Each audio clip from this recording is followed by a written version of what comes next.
And we're back with another episode of Gladio for Europe. I am here today with Russian Sam. Hello, hello. And we are about to bring you one of our most fun topics we've ever set upon.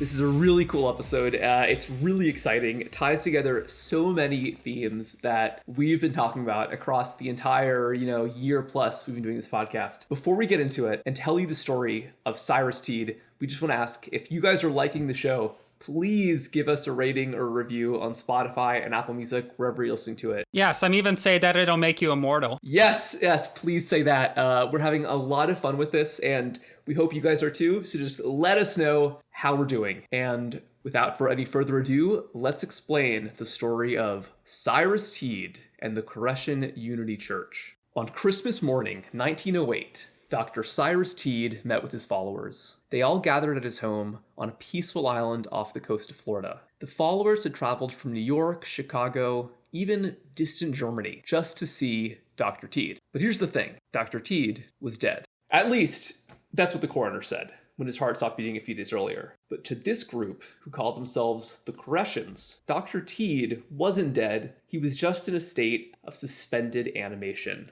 Cyrus Teed, who called himself Koresh, which was the Hebrew name for the Persian King Cyrus, believed that the practice of a new religion that he called, naturally, Koreshanity, would allow a human to live forever. And because Cyrus Teed was the founder and master of Koreshanity, he would be the first person to rise from the dead and reach a new level of spiritual potential. But the days started to pass, and Dr. Teed still hadn't woken up from his suspended animation. He lay there in a bathtub, watched day and night by his Koreshans, who included a fellow experimental doctor named Jacob Weimar. All of these gathered followers were convinced by Weimar that even though their leader looked dead, his belly was slowly moving and expanding, which wasn't because of any gases being released, but because he was still breathing. And, as his veins started to swell and darken, this wasn't because his blood was congealing, but because hieroglyphic symbols were being written across his skin that would soon reveal the secrets of this faith. But as more days started to pass, Cyrus Teed's skin began to turn purple. Black ooze started to drip out of his mouth and nose. And here, Dr. Weimar realized that the great Koresh was finally starting his metamorphosis. He was turning into the Egyptian god Horus, a central figure in Koreshanity. They just needed to wait for this old chrysalis of flesh to dissolve away, and then his new glorious body could be revealed. But one of the Koreshans was a little skeptical. That person was Dr. Teed's own sister, Emma Teed. She didn't like the idea of her brother rotting, so she told the authorities in Fort Myers that there was an unburied corpse here at the island of Estero. On the 5th day after Cyrus Teed had begun his transformation, the coroner came back for the second time. And he said, "I already told you this guy was dead, and now look, he is a rotting corpse, and the law says he must be buried." The Koreshans were freaked out about this, because he wasn't dead. He's their leader. He's going to rise. But they came to a compromise. They wouldn't say he was dead, but they would put him in a tomb. Just a temporary, quickly built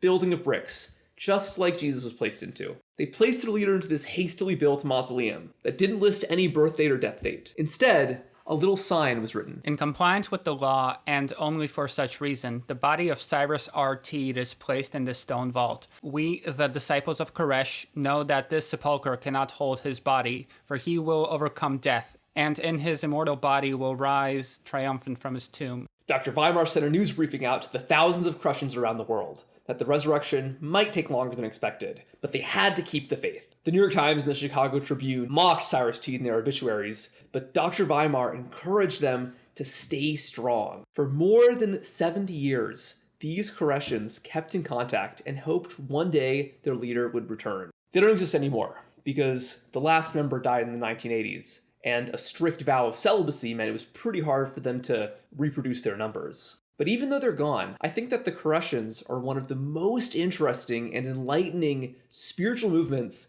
of the 19th and 20th century. That is just so fun to talk about and gives us so much to think about what was going on in the heads of everyday and often totally reasonable Americans around the turn of the century. So I gotta ask you, Sam, who the hell was Cyrus Teed? Well, Cyrus Teed, he was a doctor.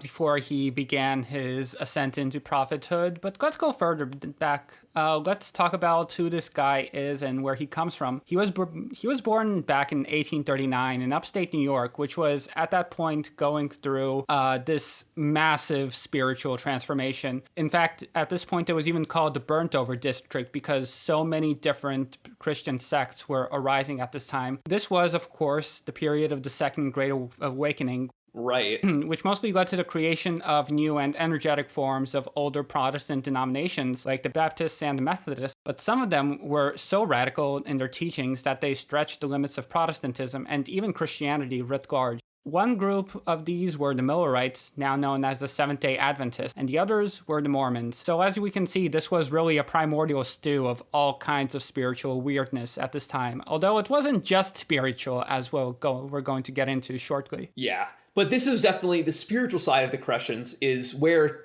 Cyrus Teed grew up, because he was actually distantly related to one of Joseph Smith's wives, and he was even the grandson of a more mainline Protestant minister. He was raised as like a typical, Protestant Christian, but he was exposed to groups like the Mormons and the Millerites, and a lot of more obscure cults too. Yeah, so there was a lot of open-mindedness in this period, as we mentioned previously, and as long as you called yourself a Christian, you had quite a bit of leeway in terms of what you can preach. Yeah. So all of these really eclectic belief systems began to crop up, and there was this widespread understanding at this point that God and his messengers would often appear before the holiest people to spread a new version of the gospel, because clearly the modern world had led the Christians astray. Right, and that part is really essential here. The idea that any regular person, like Joseph Smith, could be visited by an angel. I feel like Catholicism has a lot of stuff like that, like the Marian apparitions, but I get the impression that most Protestants didn't really believe that too strongly until right around now.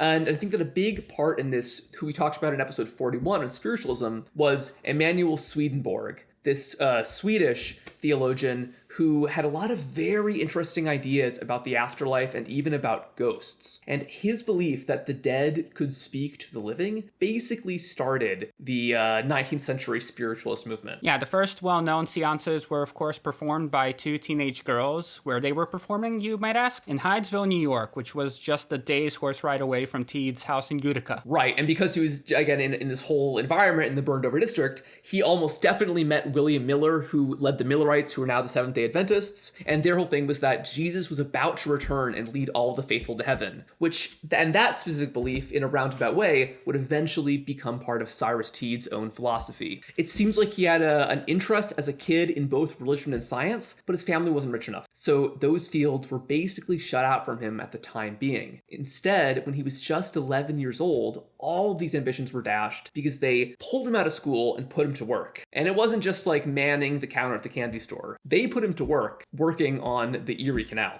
Yeah, and this was really grueling physical labor. It really instilled in him a deep hatred of capitalism and wage labor writ large. Mm-hmm. And also, it should be noted that because he was a child, although he was doing the same kinds of labor as an adult would have been doing, he would have been getting like half of the wages that an adult would be receiving. So it really left a bad taste in his mouth. And because of the scale of the project, it required a lot of labor, and this was at a time when there was a lot of immigration happening into New York. So, of course, these poor immigrants who were coming without an education or any real means to subsist on would go over to the canal to do a hard day's work to get their daily bread. Right, and because it was a canal, this meant that it physically connected the rural areas of upstate New York with New York City and then beyond to Europe and Latin America. So you had all of these pamphlets coming in about news of the world and new ideas from the world, and it seems pretty likely that he was exposed pretty early to ideas like communism, as well as ideas like mesmerism and phrenology, more on the spiritual side. Another big part of popular literature back in the middle of the 19th century was actually medicine. A lot of normal people were very curious about how the body worked, because we were just figuring this stuff out.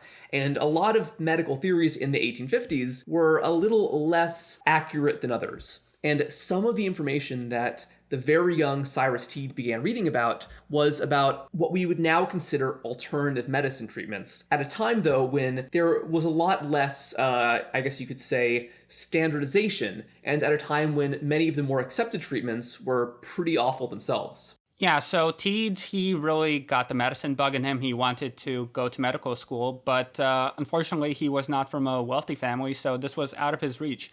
But when he was around 20 years old, he enlisted to fight in the Civil War. He hoped that he would get training as a medic, which would help him to start his career. Right. But instead, the Union Army thought he'd be better suited to be an infantryman. But constitutionally, Teed was not the perfect military man, because shortly after he joined, he was discharged from the Army because he got a severe case of heat stroke, which temporarily paralyzed half of his body and seemingly might have caused some brain damage along the way as well, which will be quite relevant. Yeah, no, it was bad. He was he was temporarily paralyzed even. Yeah, exactly. Yeah, so by the time he got out of the hospital, his family had scraped together enough money to get him to medical school. So he enrolled in the Eclectic Medical College in New York City. Yeah, so what is eclectic medicine, you might be asking yourself? It's quite interesting, really. Liam, you suggested that there might be a Native American influence here. Yeah, at least there was a stated Native American influence. This was a time when I guess there was so much news coming out of the West and analysis, and often probably very inaccurate analysis of Native American cultures, that a lot of Western doctors or white doctors started thinking maybe some of these Native guys have some interesting ideas. And of course they did. A big part of it. Oh yeah, absolutely. Yeah, no, I'm sure. Like famously, what was it? Penicillin was practiced among certain native tribes before it was rediscovered essentially by Westerners. And I think that a really important idea here, which is probably more based on stereotypes of Native American medicine than anything else, is the idea that everything should be plant-based, that herbs are the center of this belief. And so herbal cures were basically the heart of eclectic medicine. And so I think that in a distant kind of way, you could connect, or at least you could compare 19th century eclectic medicine and their herbal cures with holistic medicine and homeopathy today. In case you might think that we're giving these guys a bad rap, I just want to say that I think these guys were honestly onto something, because this was a period when conventional medicine often did much more harm than good.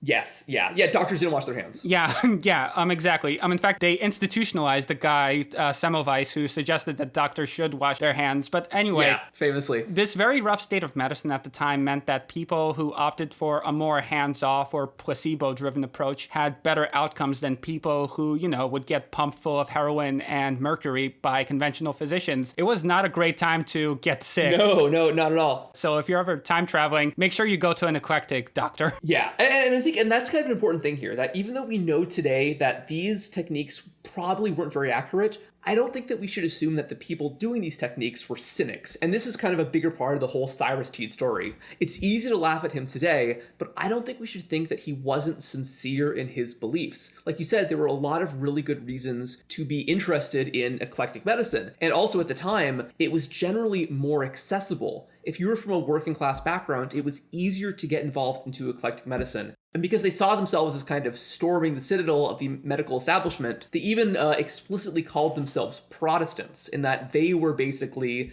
the medical equivalent of Martin Luther, putting their 95 Theses on the wall of the medical papacy. Yeah, exactly. So because of the rapid expansion and interest, there was a proliferation of medical schools, both Orthodox and eclectic, during the first half of the 19th century. Yeah, right. And especially after the Civil War. Cyrus Teed had hoped to get medical training in the army. He didn't get that, but a lot of people did, which meant when the war was over, there were a lot more doctors, a lot more medical schools, but one little problem: there weren't enough bodies. Yeah, so because of this, grave robbing became a big part of the medical profession, and this had already been the case in Europe for centuries. There was a lot of discontent around the fact that these physicians were going into graveyards and digging up old skeletons, and lo and behold, there was suddenly a lot more of that going on.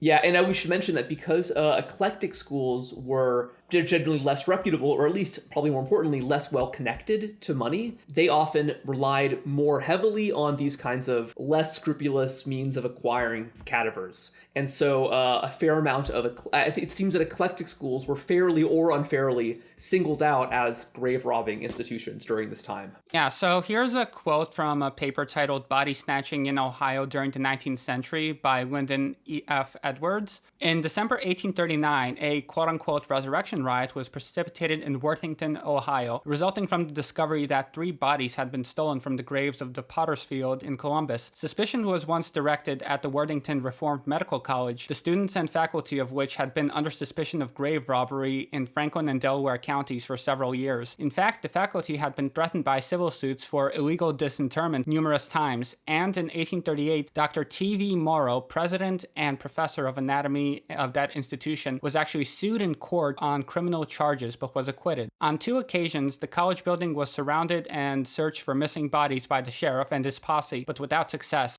On this particular occasion, however, when the mob entered the building, the bodies missing from the Potter's Field were found. As a result, the medical college was forced to close its doors, although it subsequently was rechartered in Cincinnati as the Eclectic Medicine College of that city. In December 1845, the body of Chauncey Carver was stolen from the grave at Aurora, Ohio, and on January 9, 1846, an anti-grave robbing meeting was held at the Baptist church in that village. It was resolved that a petition was forthwith drawn, signed, and forwarded to their county representative, praying to make grave robbing a penitentiary offense. The next reported incident of grave robbing to occur in Ohio took place in Cleveland in February of 1852, when it was discovered that the body of a young woman by the name of Johnson had been taken from her grave. The father, having been suspicious that her body was taken in one of 2 medical colleges in that city, made a search of the buildings but without success. Rumor and gossip, however, soon induced him to believe that her remains had been found in the building of the Cleveland Homeopathic College, whereupon, armed with an axe, he started for that institution accompanied by a howling, furious mob, which overpowered the police, forced an entrance into the building, and demolished its furnishings and equipment. This shameful demonstration of violent human emotion failed to disclose any remains of Miss Johnson. Very Frankenstein, right? Like the angry mob going in to find the stolen bodies. Yeah, exactly. So as you can tell, this was a very fraught time in medicine, and really nobody's hands were clean, unfortunately. Yeah. But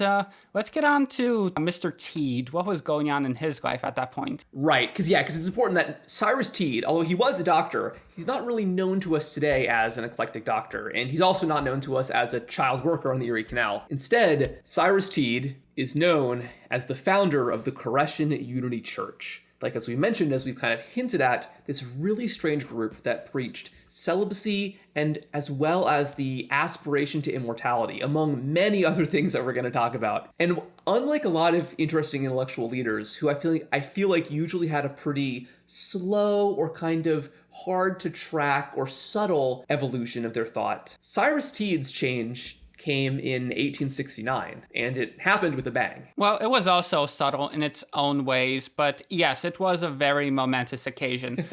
Teed had spent his entire life up until that point dabbling with various belief systems that outsiders would have found strange. But Teed, to the surprise of many, us most of all, was in fact somewhat of a prodigy in this field. He had mastered alchemy and the science of transmuting other elements into gold. He was really...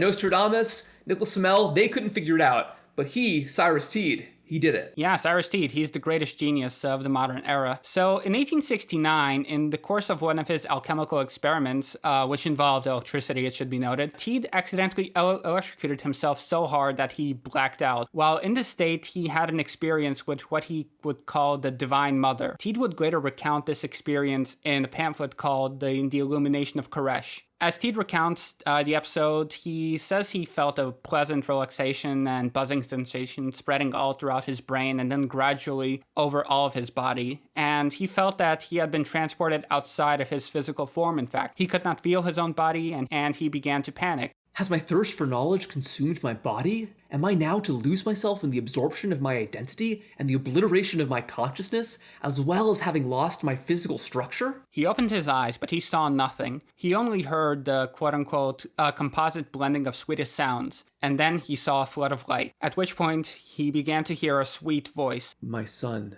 behold the formulation of thy maternity. I am the goddess and the environment of that which thou hast become, the inherent psyche and pneuma of my organic form. I have brought thee to this birth to sacrifice thee upon the altar of all human hopes, that through thy quickening of me, thy mother and bride, the sons of God shall spring into visible creation. Thou art no more. That which thou didst derive from things beneath, and which gave thee semblance of life, that was but the broken continuity of perpetual dying, and is gone from thee forever. Thou art now my life, and I am thy visible compassment. Thou shalt possess me henceforth, for I am thy inheritance. My son, receive now the blessings flowing from my august motherhood. She first called him the quote-unquote offspring of Osiris and Isis, and later during the experience it became more explicit when she called him Horus. While he still could not see his own body, he fell onto his knees. My mother, behold my obedience. In thy hand I experienced the chasteness of thine own virginity, communicated through me in the respiration of thy holiness. From this I feel within me the power to overcome, and even now from thy first presence I am repelled from my former evils and falses in such agonistic precedence that I turn my face to thee, to find my blissful and hallowed repose, my motherhood. In thee I dwell, and in thee I find my rest forever. Suddenly,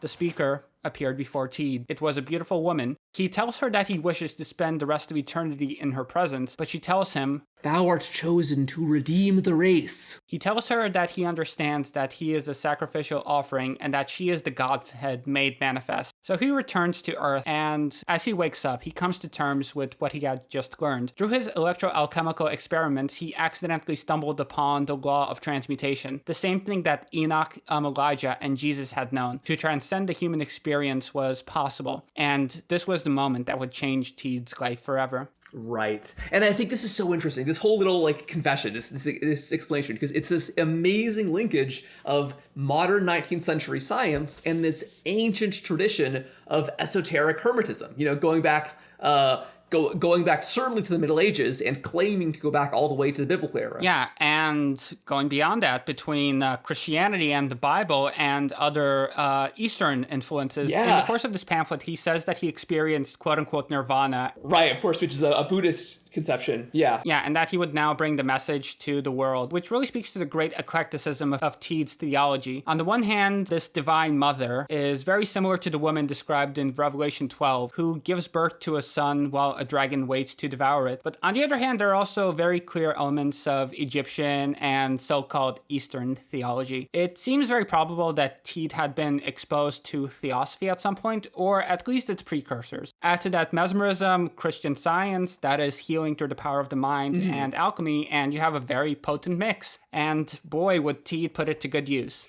That's right, because thanks to this experience, he began to formulate his own new religion for the first time, which eventually would be called Koreshanity instead of Christianity, with Cyrus being the Hebrew version of the name Koresh. He basically, or explicitly, saw himself as the Messiah, which would have freaked out many devout Christians in the 19th century, but also intrigued some, and eventually would attract a lot of people to this movement. Yeah, can you tell us, Sam, why is King Cyrus, Koresh, such an important figure in Christianity and Judaism, for that matter? Yeah, well, it's because Cyrus was the king who allowed the Jews in exile to return from Babylon back into the land of Judea to rebuild the temple. Yeah. So in the book of Isaiah, verse 45:1, King Cyrus of Persia is straight up called the Messiah. The verse reads, "Thus says the Lord to his anointed, to Koresh, whose right hand I have held, that I may subdue nations before him, and loose the loins of kings, that I may open before him doors and gates which shall not be shut." And if your mind jumped to David Koresh and the Branch Davidians right now, you're not alone. There have been other people who have tried to draw a connection between Cyrus Teed and the Branch Davidians, but as we're going to learn very shortly, that's total bullshit. Yeah. Although the biblical reasoning for these two figures taking on this name is the same, these groups could otherwise not be more different. Right, and I would say also their behavior, it looks similar from afar, but in practice, very different kinds of cults, very different kinds of compounds. Despite the very strange contours of his faith, as we can see, Teed would continue to be deeply steeped in the biblical text, building upon them the proof of his message. But then again, he also spoke of Egyptian gods and nirvana, so clearly some wires got crossed somewhere along the way. Yeah. And he actually continued to practice medicine during all of this, but he would be preaching his newfound beliefs on the side, and sometimes even not so much on the side, because some of his patients reported that while being treated, he would also say, oh, I've also developed this thing called Koreshanity. Let me tell you about it. Yeah, and these patients, they mostly found Teed annoying for his preaching, although he seems to have been a somewhat competent doctor. So as we mentioned at the top of the episode, upstate New York was the site of a groundswell of various heterodox religious communities. You had the Mormons, of course. You had the Shakers, with whom Teed, in fact, would spend a significant amount of time. Yeah. There was even a period when it seemed like the Shakers and the Koreshans might become a single group, as well as the Oneida Society and beyond. As we mentioned previously, Teed was a cousin of Joseph Smith's wife. Yeah. And people were just kind of sick of it, because at this point there had been several decades of these weirdos coming and going and trying to build up a following, and most people just weren't up for it. So because of this, Teed was constantly bouncing around from town to town. Just like Joseph Smith. Oh, yeah. Yeah, except Teed wasn't really persecuted as heavily as Smith, at least not at this point. Mm-hmm. But in July 1879, for example, he was staying in the town of Sandy Creek, and he awoke to find a note on his door informing him that he had 24 hours to leave the town, or, quote-unquote, to be helped out. Teed wrote to his sister that, quote, "People are getting exasperated over my doctrines. Of course I shall make no move out of this town." He stayed put in Sandy Creek until his business failed in 1880, and his parents needed another set of hands in the mop factory. But Teed would basically spend an entire decade moving around endlessly in search of a people with whom his message would resonate. Yeah, he's probably, in his 40s now? Yeah, early 40s. And it was around this time that he began to attract attention from the press, but not exactly in the most flattering light. In 1884, in the town of Syracuse, a disgruntled former follower went to the New York Times with a story of intrigue and fraud. Teed would remain a staple in newspapers for the remainder of his life, and most of that coverage was quite negative. So let's see what the New York Times had to say about Mr. Teed in August of 1884. Sure, he is the prophet Cyrus, a doctor obtaining money on the ground that he is a new messiah. Dr. Cyrus Teed of Syracuse has an office in West Onondaga Street. He has been here for only a few years, but has gained a lucrative practice among some of the best people in the city. Dr. Teed says that his diploma was given him at the Eclectic Medical College of New York in February 1868. Mrs. Charles Cobb, a member of the Plymouth Congregational Church here, has been treated by Dr. Teed for nervous prostration. She charges him with obtaining money from her and from her mother, Mrs. Willis of Camden, under the plea that he is second Christ. Dr. Teed claims that he is now the prophet Cyrus, who, according to the prophecy of Isaiah, was to appear on earth. He also claims that when he was 30 years of age, he received divine manifestations, and that when he is 46, he will be translated to heaven, whence he will return 50 days later to found a new kingdom where all will be love. By love, he means only mind love of great purity and elevation. Those who follow him as the great exponent of this belief will live forever in this life. He lived in a house just outside the village. It was said that he'd eloped with Mrs. Ella Wolseley, whose husband keeps a livery stable in Moravia. District Attorney Dewis says that he was consulted in regard to the matter. He is ready to proceed legally against Dr. Teed for obtaining money under false pretenses at any time. Dr. Teed, in his own belief, says that he can prove by biblical and scientific lore that he is the prophet Cyrus. Yeah, great article. And this is really the tone of pretty much all subsequent coverage of Teed. Yeah. These are the same themes and accusations which would follow Teed all throughout his life. Maybe there was something there, but maybe there wasn't. It's really hard to tell with so much time having passed. But this particular story is what brought an end to his practices upstate. At this point, he took to New York City, which was a bustling metropolis, of course, which was bound to contain more people who are receptive to his message. So he set out to New York with his sister, a cousin, and two more women. He left behind his parents and his wife, who at this point was suffering from a very severe case of tuberculosis and was in no state to travel, but also she doesn't seem to have been down with the whole I'm the prophet deal. So Teed's group, they set up shop in New York, but the finances are totally shot through. Teed began to give lectures to spread his message, but he didn't really see much success for a good while. The group had to go cold and hungry, quite literally. After Teed's parents and wife died, the group's funding ran dry and they dispersed. But Teed was lucky enough in that a follower had invited him to come live with her. Unfortunately, she had some other requests. Egley had made an especially peculiar request of Teed: sexual intercourse through the urethra. Troubled, Teed shared this with A.B. in a letter in which he tried to puzzle out how urethra sex would be anatomically and spiritually impure. The sponsors even prevented Teed from sending a copy of his manuscript to A.B., saying that A.B. would treat Teed's writing like the word of God and therefore not edit it. Until this point, A.B. had helped Teed edit his fledgling newspaper and his manuscripts, but these women insisted on having editorial control. Yeah, and A.B. was Teed's first follower and close personal friend who would stay with him throughout his life. He was really the first one who believed. And he would stay with him even during the emergence of this pee-hole drama. Oh, yeah, absolutely. But fortunately for Teed, he didn't have to stay in this toxic situation for long. He got a really lucky break. A woman who had attended one of his lectures invited him to come speak in Chicago at a convention of so-called mental scientists. These guys were sort of like Christian scientists who are still around today, who believe that the power of the mind can heal the body and whatnot. But Teed, he was really a hit over in Chicago, which he hadn't been in New York. Within a few days of meeting the group, he was elected to be their president, in fact.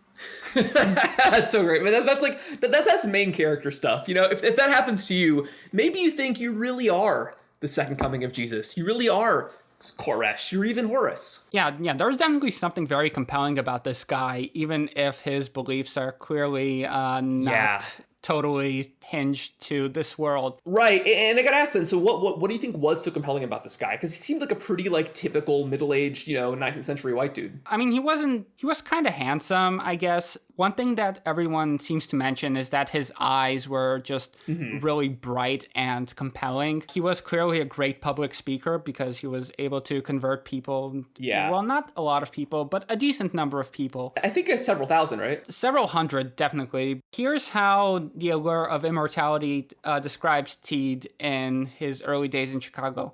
We should mention that this book is by Lynn Milner, and this is what we're leaning on pretty heavily for this episode. Yeah, this is the main source for the episode, and it's a really fun read if you're ever in the mood for some fun history. Yeah, it's definitely, it's very entertaining, yeah.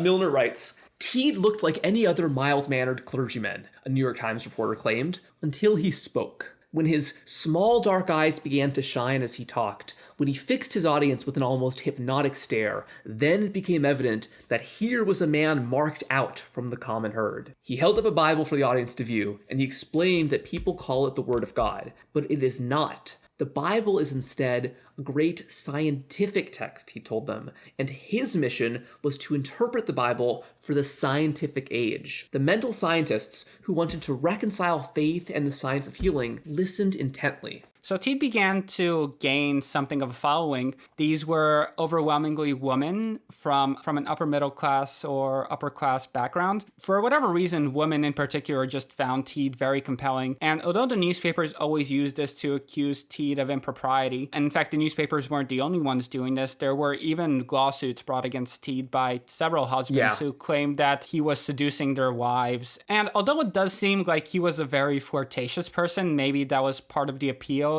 This was the Victorian era when women just weren't treated that way by most people, so maybe that was part of the appeal. But clearly he was a very charismatic type, and it paid off for him. So we really have to ask ourselves, there's Teed the man, who's clearly charismatic in his own ways, but what was he preaching exactly? For a while, the contours of Teed's faith were vague, and they centered around Teed's messiahship, reincarnation, transcendence, and immortality. But by 1880 or thereabouts, they had a more definitive form. Basically, Teed called for celibacy, a communal way of living, and the abolition of private property. Teed had a very well-developed critique of American society, in fact. And even though the goofy stuff tends to take center stage when the story is told, this social aspect really needs to be kept in mind for why the group was so successful. Right, because we mentioned that he might have had some exposure to, like, anti-capitalist philosophies from the continent. We don't know if he read Marx directly. There's no experience of that, any evidence of that, but it seems like communalist anti-market thought was a really big cornerstone of his message. He was explicitly anti-capitalist. Yeah, and again, he was coming from a long tradition of American religious weirdos who took a strong stand against the market and really wanted to return to the communal living of the early Christian followers who basically just held all property in common. In fact, even the Mormons initially had a so-called United Order which held the group's property in common and basically was was sort of this like primitive communist Yeah. type deal. But in addition to his anti-capitalist leanings, Teed was also a pretty radical feminist, even by the standards of our time. He believed that sexual relations kept women enslaved to the whims of men, and that celibacy would be the ultimate liberation. Here's how Sally Kitch, the author of Chaste Liberation, put it. Koresh considered marriage to be quote-unquote sex slavery for women. Koreshan texts accused men of using male dominance in the cursed family system to, quote, demand privileges, right emoluments, honors, opportunities, and freedom, which they claim as good and necessary to them and their welfare, which they insist that all these are not allowed to women.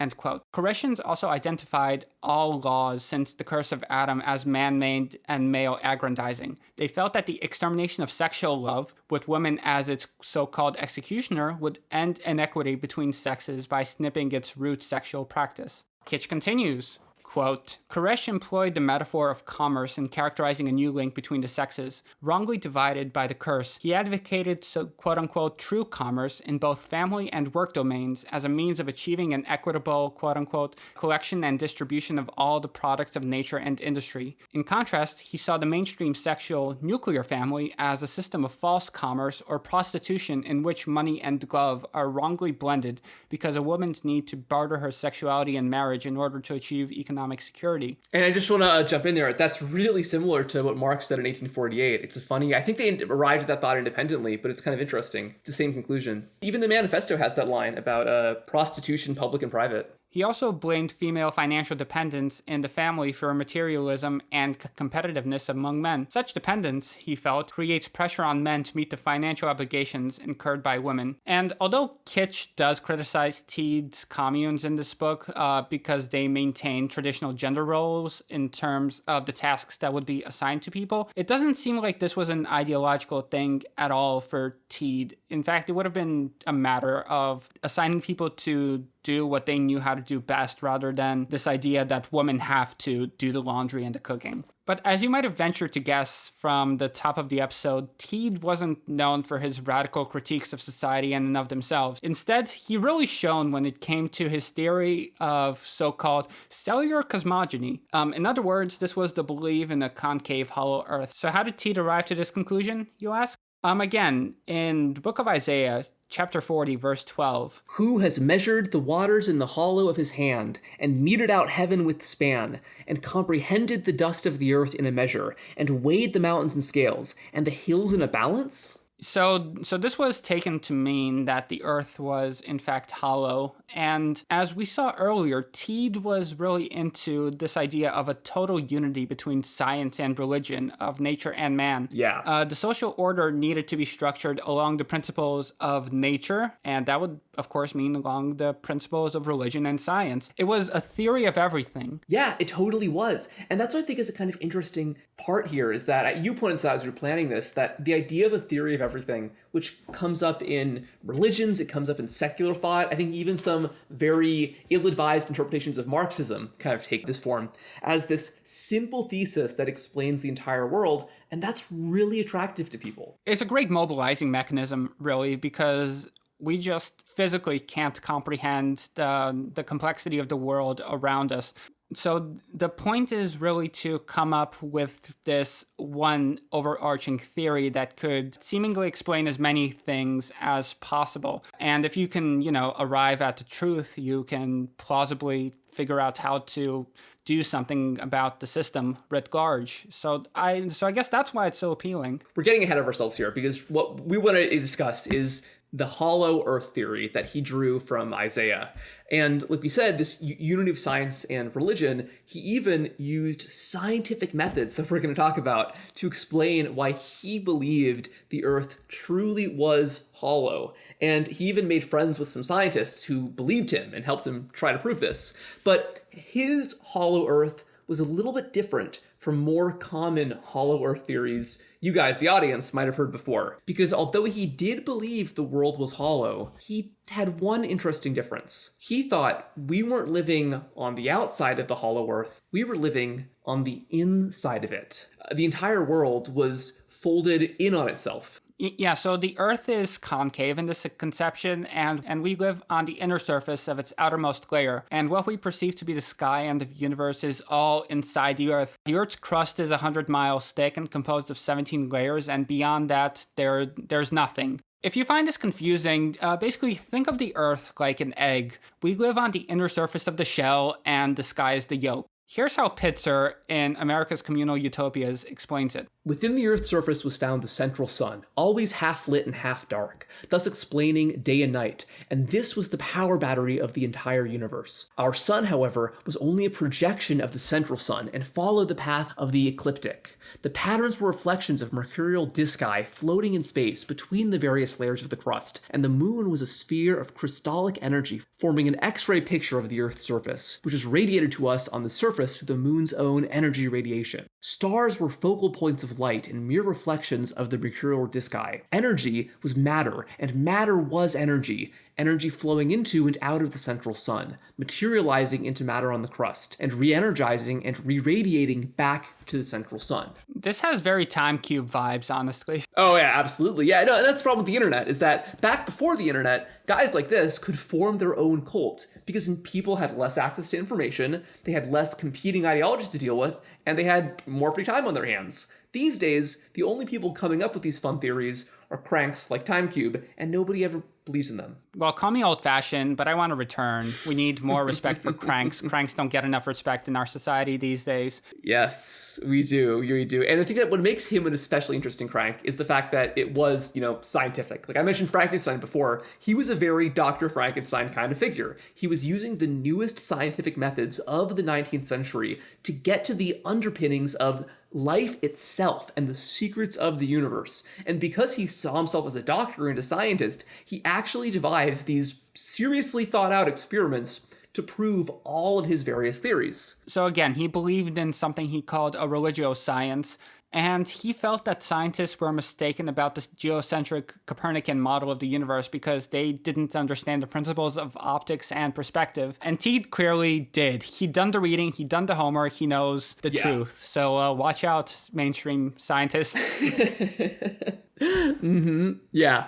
And Koresh was hardly the first person to take a stab at this kind of stuff. Take a look at British utopian socialist writer Samuel Rowbotham, for example. In the 1830s, he conducted the so-called Bedford-Level experiments, which he believed proved the system that he called the zetetic astronomy. According to Rowbotham, the Earth was entirely flat and the continents are enclosed in the giant ice wall. If this sounds familiar, it's because modern flat Earth theory is largely derived from this guy's thought. Oh, yeah, and flat Earth theory is, of course, a very interesting other part of this whole equation. Yeah, and Teed also wasn't the first person to formulate a hollow Earth theory, although his model did differ from the most popular ones of his days. The theory of a guy called John Sims held that there were holes in the poles, and that if one were to enter them, they would find, quote-unquote, warm and rich land stocked with thrifty vegetables and animals, if not men. Mm-hmm. And I just like to imagine if these people ever got together and tried to debate each other on the merits of their theories, because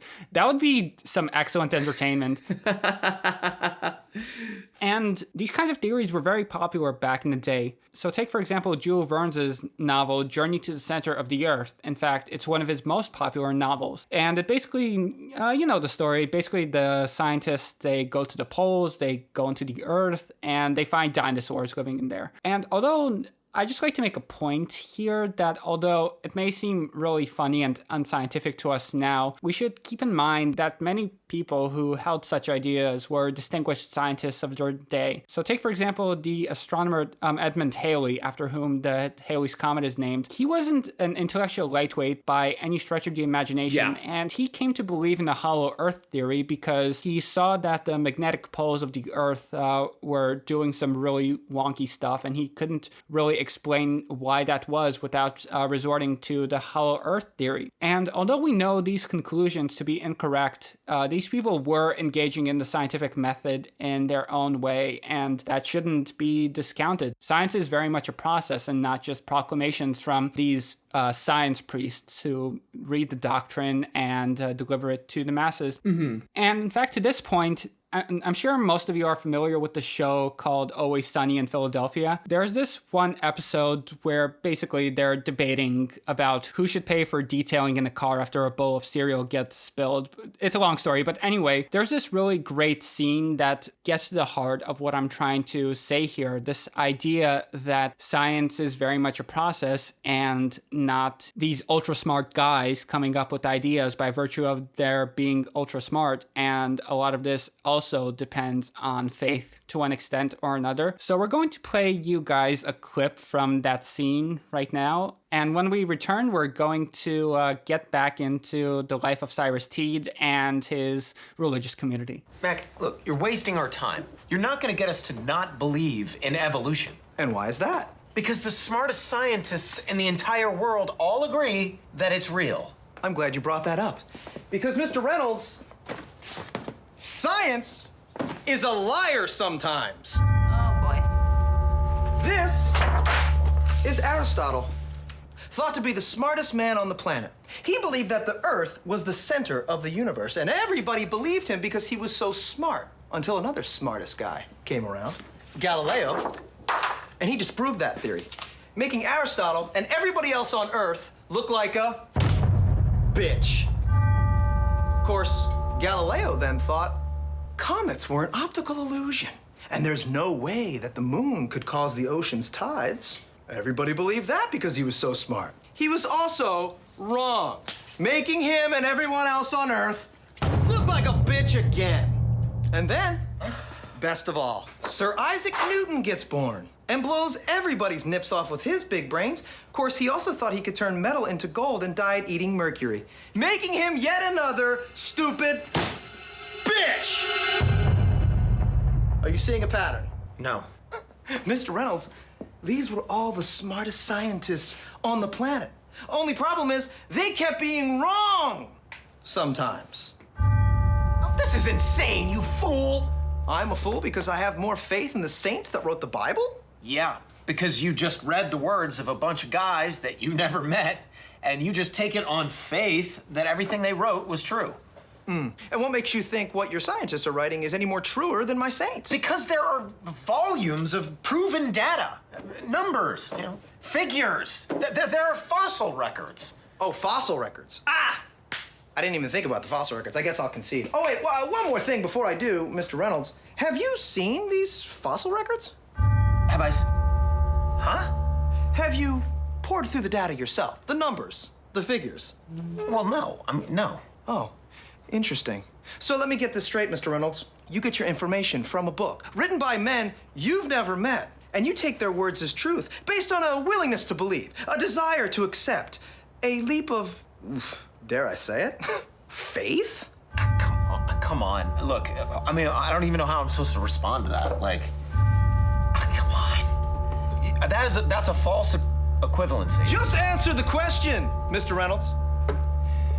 Sure. Yeah. Okay. Welcome back. I hope you enjoyed that interlude. But now let's get back into the 19th century and the fun life of Cyrus Teed and his wacky commune. Right, and I gotta say, it does seem, it seems kind of fun. Like, what I read about this commune definitely wasn't as debauched as some communes could have been, despite what some people might have claimed. But it seems like they mostly got along pretty well. There wasn't that much drama or chaos, as far as I can tell, especially the one in Chicago. What do you think? There was a fair bit of drama, I'd say, but it was much more tedious stuff, not the kinds of stuff that you expect out of cults these days, thankfully. Right.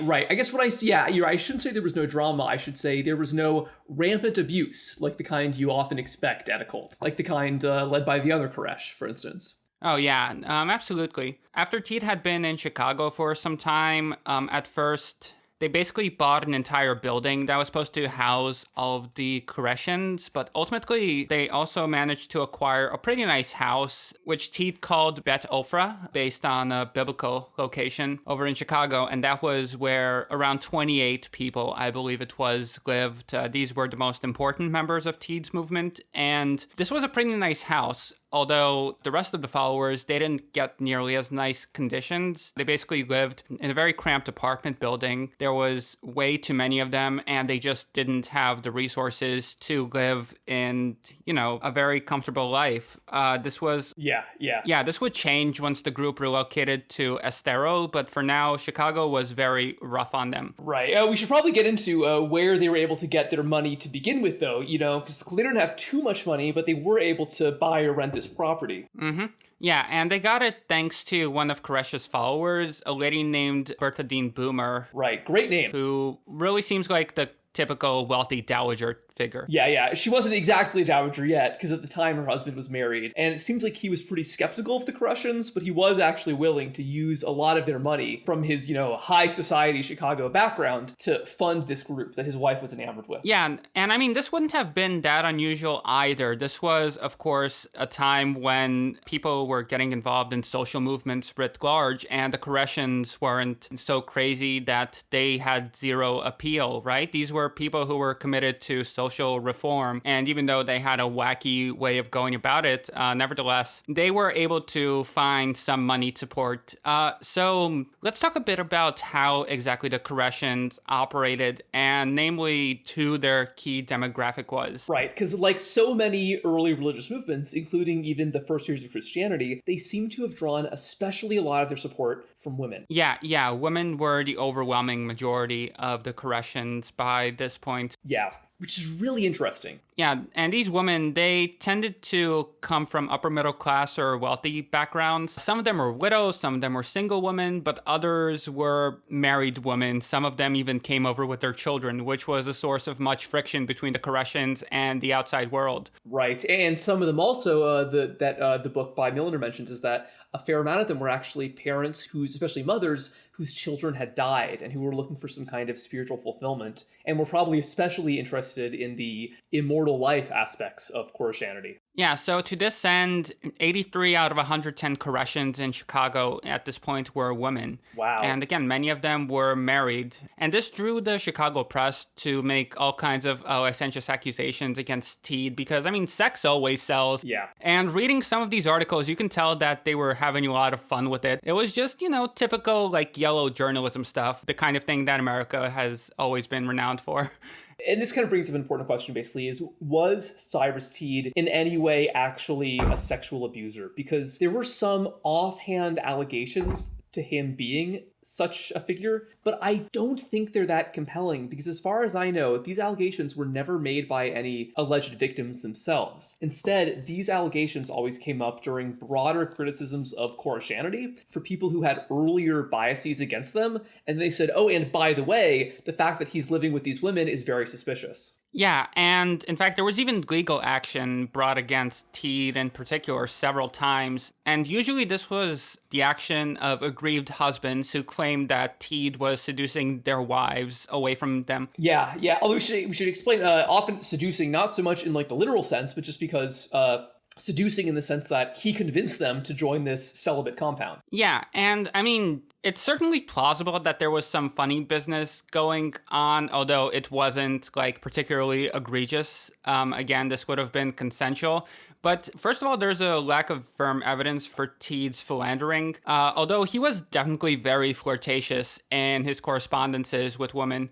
This leads me to believe that women, by and large, were drawn to Teed because of his feminist message, and the husbands in question were really just annoyed that another man was giving their wives positive attention. And beyond that, the fact that many of these husbands might have found out that he was giving their wives an independence, that they themselves, the husbands, never would have allowed them. Yeah, that's exactly it. Yeah, and I think that if we're looking at kind of the evidence for and against Teed's behavior, I think probably the best evidence in defense of Teed is the fact that so many women joined this cult or movement, whatever you want to call it, willingly, and then stayed there for a very long time, and basically always insisted that yes, this group is completely celibate. And I kind of got to wonder if, and this is an era when sexuality was, I would say, even more male focused than today. I think that the celibacy was probably part of what drew many women to join this organization. I'm sure many women were basically tired of being used sexually by men. Yeah, of course. And women had a very central role in Teed's movement, as we're about to get into with one of the most important woman to be a part of the organization, and that was a woman who was initially known as Annie Ordway, who had been a married woman with children. She became one of the earliest Chicago followers, and for whatever reason, Teed considered her to be special in particular. So he christened her Victoria Gracia Koresh, and she would come to play a central role in the group's life and theology. And in contrast to Teed, who was generally very popular with his followers, Victoria didn't enjoy the same warm reception. There were these persistent rumors that she was engaged in graft and that she was addicted to alcohol and stimulants, which was a big no-no in Koreshanity. Oh, yeah, and I guess, I don't think you mentioned this, but they were complete teetotalers, and that people who were caught drinking would be expelled. And, I mean, she does seem kind of sketchy based on the remembrances of the Koreshans themselves, but on the other hand, some people from outside of the movement who came into contact with her had a higher opinion of her. So, for example, she was... And I think we should mention that in a group like this, basically everybody was kind of sketchy, it seems like. Not everybody, but plenty of people had very questionable pasts, as we will soon see. But outsiders didn't have the same kind of reception to Victoria, at least some of them. For example, Teed had sent her as an envoy to the Shakers around this time because he was trying to engineer the unification of the Koreshans with the Shakers, who are another celibate cult from that era, who also died out because their members just weren't having sex. But anyway, the Shakers had a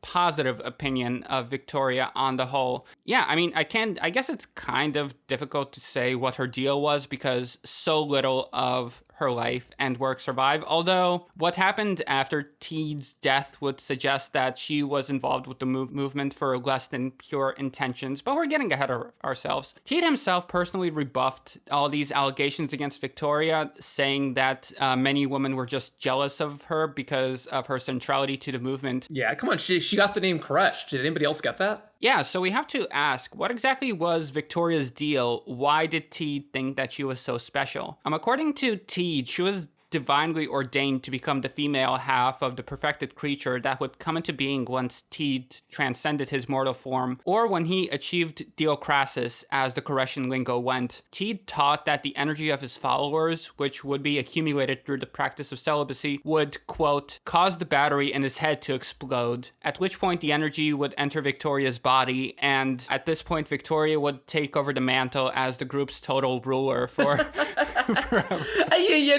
No, I love that, but I also gotta wonder, doesn't it kind of contradict the whole claims of immortality? Like, did he forget for a second that he was supposed to be immortal, or what? I mean, he was immortal. It was just that, like, his energy was living on within Victoria's body. So, like, this amalgamation would be both Teed and Victoria at the same time. And I'm glad you brought that up because a lot of people find that confusing as well.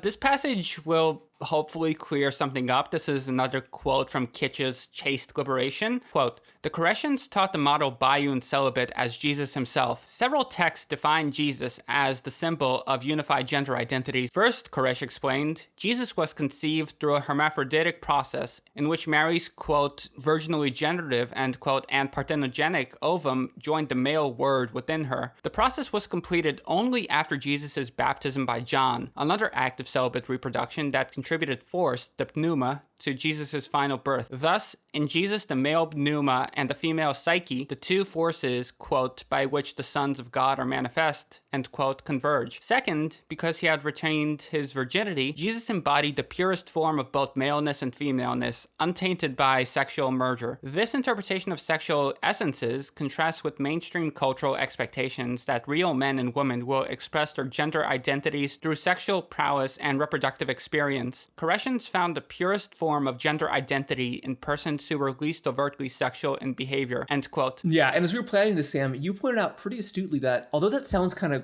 wacky, that kind of conception of sexuality and celibacy, that's what a lot of early Christian groups practiced in to some extent. Yeah, and not just Christian groups, even in a lot of the rabbinic texts, there's this idea that the human creation story of Genesis 1:27, which we discussed in the Golem episode, was sometimes read as the creation of a hermaphrodite who would later be split up into Adam and Eve. Yeah. Here's a verbatim translation of the verse in question. And God created Adam, a person, that is, the person, in his image. In the image of God, he created it. male and female, he created them. There's that juxtaposition, right? First it's singular and then it's plural. This kind of stuff would find a reception in all kinds of corners, both Christian and Jewish. One of the early Jewish expounders of the idea was Philo of Alexandria, who was a very important early Jewish philosopher who also had a strong influence on early Christian thinkers. Yeah, I think we mentioned him in our episode on Quo Vadis a while back. Yeah, and that also gets us to the point that early Christians often thought of Jesus as a hermaphrodite. And in fact, even the depictions of Jesus from the earliest times bear this hallmark, because in many ways, the Jesus that was depicted in those times was modeled on Dionysus, who was this Greco-Roman god of like wine, debauchery. Some sects within the Roman Empire held that Dionysus was actually like the top god, really, and he was also like this sort of philosopher figure. So Jesus would have been modeled on him in many instances. Yeah, wow. And I think another interesting link is that I've read, I think this is by Philip Dayleader, that early monastic communes in Christianity looked a lot like what we see with Beth Ophrah, with the Koreshans, because, 2,000 years ago in the ancient Near East, early monasticism tended to be groups of celibate men and women living together, which is so different from later monasticism, with a strict vow of celibacy, usually drawn from older adults from wealthier communities who thought that joining this kind of desert commune could give them a holier life. And I have no idea if the Koreshans knew that they were behaving like early Christians, but I think it's interesting that they were, given that so many Christian and vaguely para-Christian religious movements attempt to recreate the conditions of the early church. Yeah, of course. I think that the Koreshans were aware of this, and that's why they modeled themselves in the way that they did. But let's return to Victoria. Victoria, she was also disliked because she would impose these really stringent requirements on members of the group as a way of maintaining control. In fact, Victoria sounds a lot closer to the stereotypical cult leader than Teed himself, although Teed's ultimate primacy within the group probably helped to keep her worst impulses under control, because he was very insistent that she would not become the head of the group until after Teed had undergone theocrasis. So the Koreshans, they had a very special pair of holidays. They had the so-called solar festival, which would be celebrated on Teed's birthday, and then a lunar festival for Victoria's birthday. Fun stuff. But Victoria, she wasn't the only woman to whom Teed assigned special importance. Here's another quote from Milner's Allure of Immortality. Teed worked with three leading women who he called the Triangle, those being Victoria, Bertholdine Boomer, and Mary Mills, to create a female organization known as the Planetary Group, of 7 leading women within the movement. Teed told these women, stand by Victoria at all hazards as her cabinet. He cautioned the other followers not to criticize the appointments, as they were made from the throne of the Almighty God, with Teed simply as its messenger. Yeah, I really gotta wonder what was up with that. Why did Teed assign so much importance to Victoria herself? We just don't know. That's one of the weirdest mysteries of this whole thing. It's a great mystery. And that's kind of an interesting thing I feel like about this whole kind of project, reading into Cyrus Teed and the Koreshanity, because there's so many interesting facets of the movement, but it's really difficult to ever get inside the guy's head. And it's really hard to know what his specific motivations are. I think he was a true believer to a great extent, but I'm not sure if that really informs all of his decision-making or if he ever might have had pettier motives. I think his mental illness might have played a role in that, honestly, because clearly he had a few screws loose, unfortunately. Oh yeah, well the dude's brain quite literally was fried.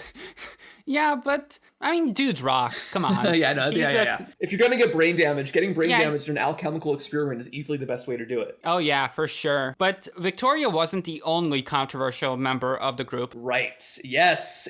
My favorite, probably my favorite of all of the Koreshans, another very interesting woman in this group, was named Madame Dis Debar. That, I believe, was her real name, Dis Debar. She was a really eccentric woman from Kentucky who was pretty well known in the commune because she was very large, she had very fancy clothing, she was described as always being draped in white and black silks, and most strikingly, she had a long facial scar running from her eye to her forehead, so easily the most anime of anybody in the Koreshans. She was a friend of Bertholdine Boomer and claimed that she could recall her past lives lives. She said she traveled all around the world, and then she even said in this life she was actually named as the goddaughter of a late pope. She also claimed that she was the reincarnation of Madame Blavatsky, the founder of Theosophy, even though she was actually born 40 years before Madame Blavatsky died. So I don't know how she did the math on that one. Dude, just trust me. Yeah.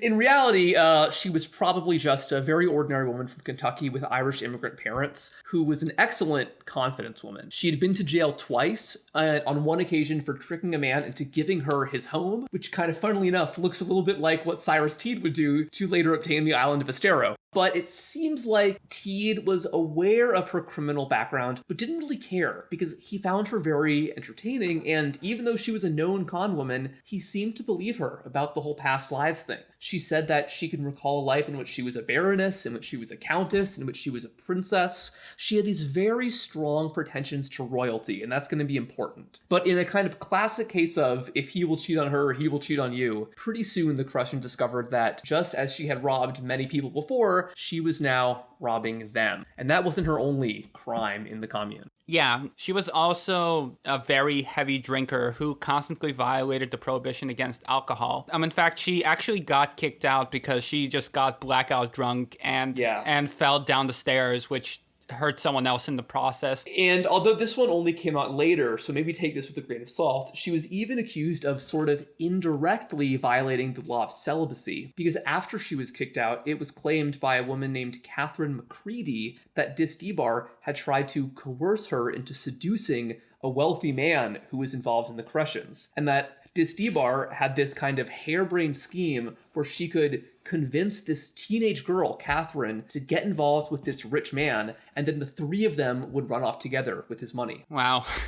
Yeah, and old habits die hard, I guess. Yeah, and so after all this came out, Teed eventually, and apparently reluctantly, kicked out Disdebar, who had been one of his, it seems like one of his closest confidants, at least outside that, central circle of three. I'm curious, do you think she was one of the 7 members of that planetary circle or whatever? I couldn't figure out if she was. I don't believe so, no. Okay, yeah. But we should probably mention one other very important Koreshan, because pretty soon before leaving Chicago, Cyrus Teed would meet a guy named Ulysses Grant Morrow, who had a lot of similarities with Cyrus Teed, but disagreed with him on one key issue. Yeah, Morrow just couldn't bring himself to believe that we lived inside the hollow earth. Right. He thought that this was ridiculous because Morrow was, in fact, convinced that the earth was flat. Yeah, he was one of the original flat earthers. And it's pretty funny. So at this time, he was a young guy, just about 30. I think he was a salesman or something like that. He had a very normal life. But on the side, he was totally obsessed with proving to the world that the earth was flat. Yeah, and I think his wife said something like, my only rival for his affections is his calculations. Because he was always trying to do this. Even after Teed's death, he was still tinkering with his formulas. Yes, yeah. And so he was mostly kind of an independent kind of actor, but he got involved with various religious movements and tried to convince them that the earth was flat. And maybe if they believed him, they would incorporate this into their official dogma. And the latest of these groups that he had been involved with was the Jehovah's Witnesses, or at least some kind of offshoot of them called the Watchtower Society. In 1895, Morrow was at a meeting of the Jehovah's Witnesses when they announced that a very special guest was coming to be involved in a theological debate against their leader. This guest, as you can probably guess, was Cyrus Teed. And like so many people, Morrow was really impressed by Cyrus Teed's demeanor, his outlook, his rhetoric. But what impressed him especially was that Cyrus Teed, just like him, had very strong opinions on the shape or the curve or lack thereof of the earth. He did not believe Teed initially, but something about this guy was convincing, if you could read this, Sam. By the time Ulysses learned of Teed's concave earth theory, he had poured years into his flat earth theorems and didn't want to let them go. But he became infatuated with what Teed called cellular cosmogony, and he tried integrating their two theories. Teed critiqued Ulysses' experiments in The Flaming Sword, and he must have been persuasive because Ulysses disavowed his flat earth research. Quote, "The skeleton I had erected has now crumbled before your cutting arguments," he wrote to Teed, "and I am free to examine Koreshan science with my mind void of preconceived opinions." That's from Allure of Immortality. Great line, right? Yeah. The skeleton I had erected has crumbled. Man, next time I lose an argument, I wish I could be that humble. God, I would love to get schooled by Cyrus Teed.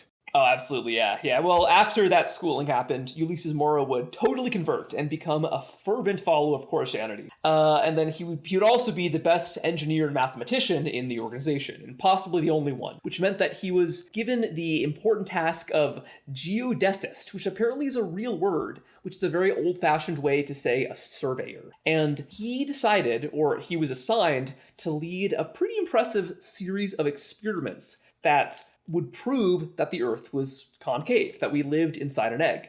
And a lot of these experiments were actually much more elaborate than you might expect. Certainly much more elaborate and interesting and far-reaching than I ever would have expected. The staff's first project was to tackle the most common question about the concave Earth. If the Earth curves inward, critics ask, why does the ship disappear over the horizon? The Koreshans set out to prove that this was a mirage. They gathered opera glasses, telescopes, sketch pads, and various tools, and took a rowboat into the Michigan and Illinois Canal, choosing it because the water was calm and both traffic was light. They drove a stake into the bottom of the canal and placed the target on top, black, white, and red like a bullseye, so they could easily see it from a distance and take measurements against its concentric circles. Once the target was placed, 3 men rowed precisely 3 miles. By anchoring their boat, they viewed the disc and saw that all of it was visible. They rowed another 2 miles and were pleased to see the full target again. Throughout, they took precise measurements and drew sketches. They then tested it in the opposite direction using a white reflective target this time and rowing 5 miles. The bottom of the target disappeared. However, they could see it clearly through a telescope, which they held at various documented heights above the water. They continued their experiments in a pier at Lake Michigan, where they viewed yachts, steamers, and old schooners, and noticed that indeed the vessels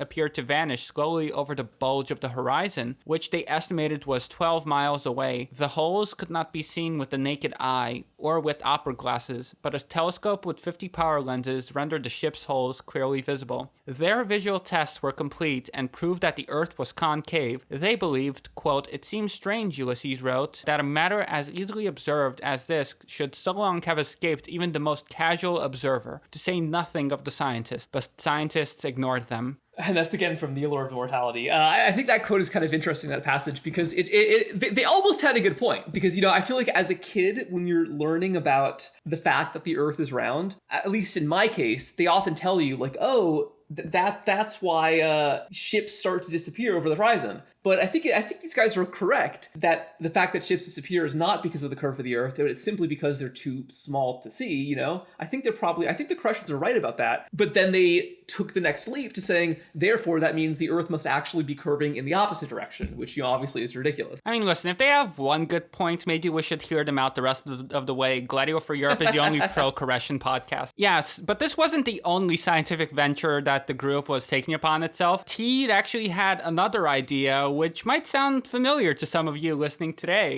Here's another quote from Allure of Immortality. While the media attention was on him, Teed took the opportunity to share what he planned to do once the confederation among the celibate societies was complete. He would build a pneumatic 6-gauge railroad connecting the Atlantic and Pacific coasts. Quote, "It will carry one to San Francisco in 12 hours, the leader reported. Quote, "The cars will run without wheels." The project, Teed said, would create jobs for 1 million people.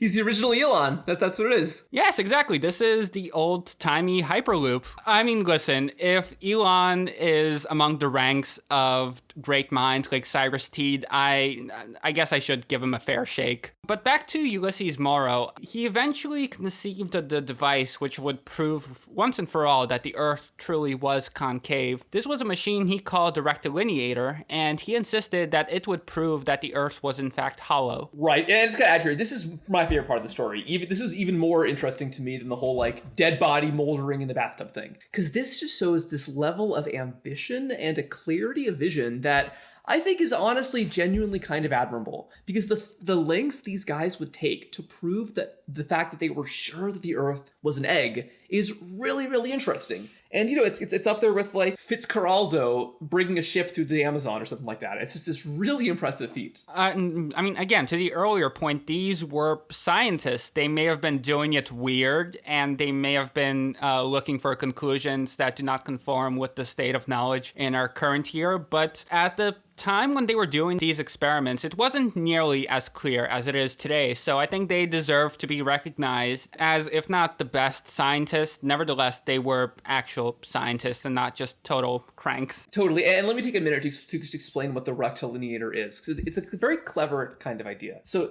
it's the idea of a rectilineator, which I'm absolutely sure is a word they invented, was this a very large, very long wooden device that was kind of like I shouldn't say a device really, it was like a fence that could be used as like a giant ruler to supposedly measure the angle of the Earth. And the way it works is that they planned to set out basically fence posts at equal intervals 4 miles long, a 4-mile stretch of hundreds of fence posts with a straight wooden crossbar connecting each of the fence posts. And the really key part here about the rectilineator is that starting at a central point at the very center of the line, on each direction, the posts would start getting slightly and slightly smaller, just a tiny bit. So if the first post was, let's say, exactly 6 feet, the next post would be 5 feet and 11.5 inches, then 5 feet and 11.25 inches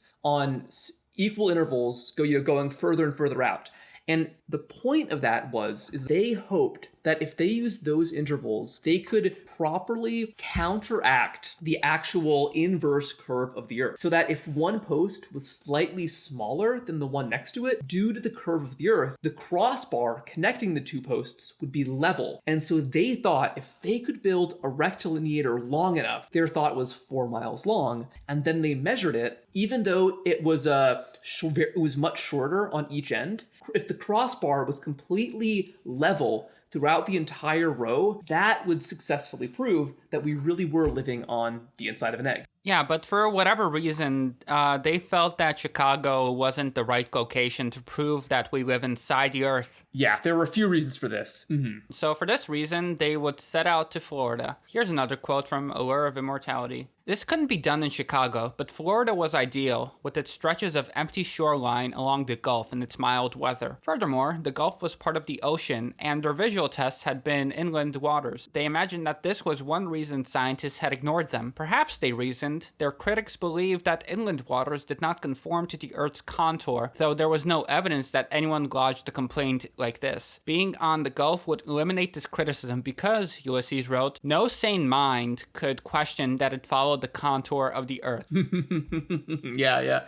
We can add some pictures of the rectilineator in the show notes because it's really interesting. Just before we move on, do you have any thoughts on what it looks like? How would you describe it, Sam? It's like basically these posts, something like 4 feet apart, as you said, with like basically it's a vertical post running across these posts every 4 feet that were supposed to form a perpendicular line. Yeah. And I mean, it looks very neat. It looks kind of cool, but I also, while doing research for this episode, I came across some modern day scientists weighing in on the experiment, and they just, well, one guy, he actually tried to replicate this a couple of years ago, and he found that, first of all, the measurements that these guys were getting were way off, and second of all, they just didn't have the kinds of precise tools that were needed to actually make the kinds of measurements that they claimed to be making. Right. And there's one other big problem with the rectilineator that I'll mention in a second once we talk about what happened once they started actually building it. Oh, yeah, absolutely. So Teed paid for the construction of this device in Chicago before moving it by train to Florida in 15 separate boxcars. Again, the entire thing was like 4 or 5 miles long when put together. Yeah, it's again, like this is like, it's like the Great Wall of China. This is like gargantuan. The fact they actually built this is, I think, much more impressive than the fact that they were able to, put together a compound, form their own little commune. I would venture to guess that the fact that they were building this is why their compound was unheated for several winters in a row. I think you might be right about that. Yeah, but I mean, it's for science. Sometimes you gotta get a little cold for science, am I right? Right. And what's interesting is that so once they finally started putting it to, once they had built the individual components of the rectilineator and they were about to ship it down to Florida, where they believed would be the best place to build it, Teed, who was always a great self-promoter, chose to have a grand unveiling of the device. So in September 1896, the rectilineator was complete and ready for display, and the Koreshans threw a party at the Old Town Hall in Washington Heights in Chicago, circulating a densely worded event announcement. The Chicago Tribune wrote that those who received the invitation must have felt tremendous relief. The residents of that suburb have been worried greatly as to whether they're living on a flat or a spherical planet, or whether the Earth might not be parapleleped or a loon. Some of them, it said, have lain awake at night. The reporter continued, "It is hinted that science is trembling on the verge of a great discovery." So yeah, here's the Chicago Tribune mocking this guy for, insisting that we lived inside an egg. But hey, like we said, like they, at the time, their numbers at the time seemed to check out. Well, if their numbers were accurate, which again is very doubtful, but nevertheless, their hearts were in the right place. They were trying their best. There's no question about their sincerity, I think. In a second, I can explain really the most exciting part of the story for me is how they got to Florida, how they started building this island. But before we do, we should probably mention, where exactly did their money come from? Because some of it was from wealthy members like Bertholdine Boomer, but not everybody in the commune was wealthy. Some of them were, many of them were, but how else did they raise money? Yeah, well, basically the plan was to build an entire system of economic cooperatives where the workers would have shares in the company at which they work. They planned to roll out this concept with a prospectus that they called the Solution of Industrial Problems, which explained that the Koreshan cooperative would work along these lines. The income would go into a common treasury, which would pay for the expenses, and workers would own shares in the corporation, therefore reap the rewards of their labor directly, thereby avoiding wage slavery and the tension caused by labor unions. Everyone shared in a society that ran smoothly and took care of its children and elderly. The prospectus explained that they were not a charity and could not provide a home for someone who was not able to work. That's again the allure of immortality. And again, it speaks to very interesting, very eclectic thought among the Koreshans, and it's also somewhat different from their main program because these guys, to a very large extent, they were kind of isolationists, right? Like, they basically thought that their Koreshan faith set them apart from ordinary people and that they would form a city upon a hilltop, basically, which was what Estero was supposed to become. But at the same time, they also tried to cultivate links with the outside world as well, because clearly their model needs to be demonstrated to skeptical observers who might possibly get on board, but who aren't really sure at this point. We'll get into some of these businesses later on, but for now, let's just talk about Estero, the lovely Florida island, which would become the new Jerusalem of the Koreshans. They had some connections through their membership to Florida already, especially the city of Fort Myers, which at this time was very small and very new, but pretty rapidly growing. And people from northern places, especially Chicago, were moving down to Florida at this time. Just, anecdotally, I'm from South Florida too. And just a few blocks from my house growing up, there was this mansion that was built by another eccentric Chicago businessman. So this was around the same time. So the early 20th century was a really big time for Florida. And they found that off the coast of Fort Myers, there was a lovely little island called Estero that only had a very small amount of residents. In fact, all of the residents of Estero were German immigrants, members of the same family, the Domkohlers. And the head of this family was a man by the name of Gustav Domkohler, who was a struggling farmer who was a bit of a religious maniac, in the words of his son. He was always joining all these new cults, just constantly trying to find something that really scratched that spiritual itch that he had within. Yeah, and he seems like a real kind of a schlemiel too. Like the book Allure of Immortality described that he was just an incredibly unlucky guy. A hurricane would come through and wreck all of his crops one year. Another year he was out hunting and he thought he saw a bear. So he was so scared he dropped his rifle and ran and then lost his rifle forever.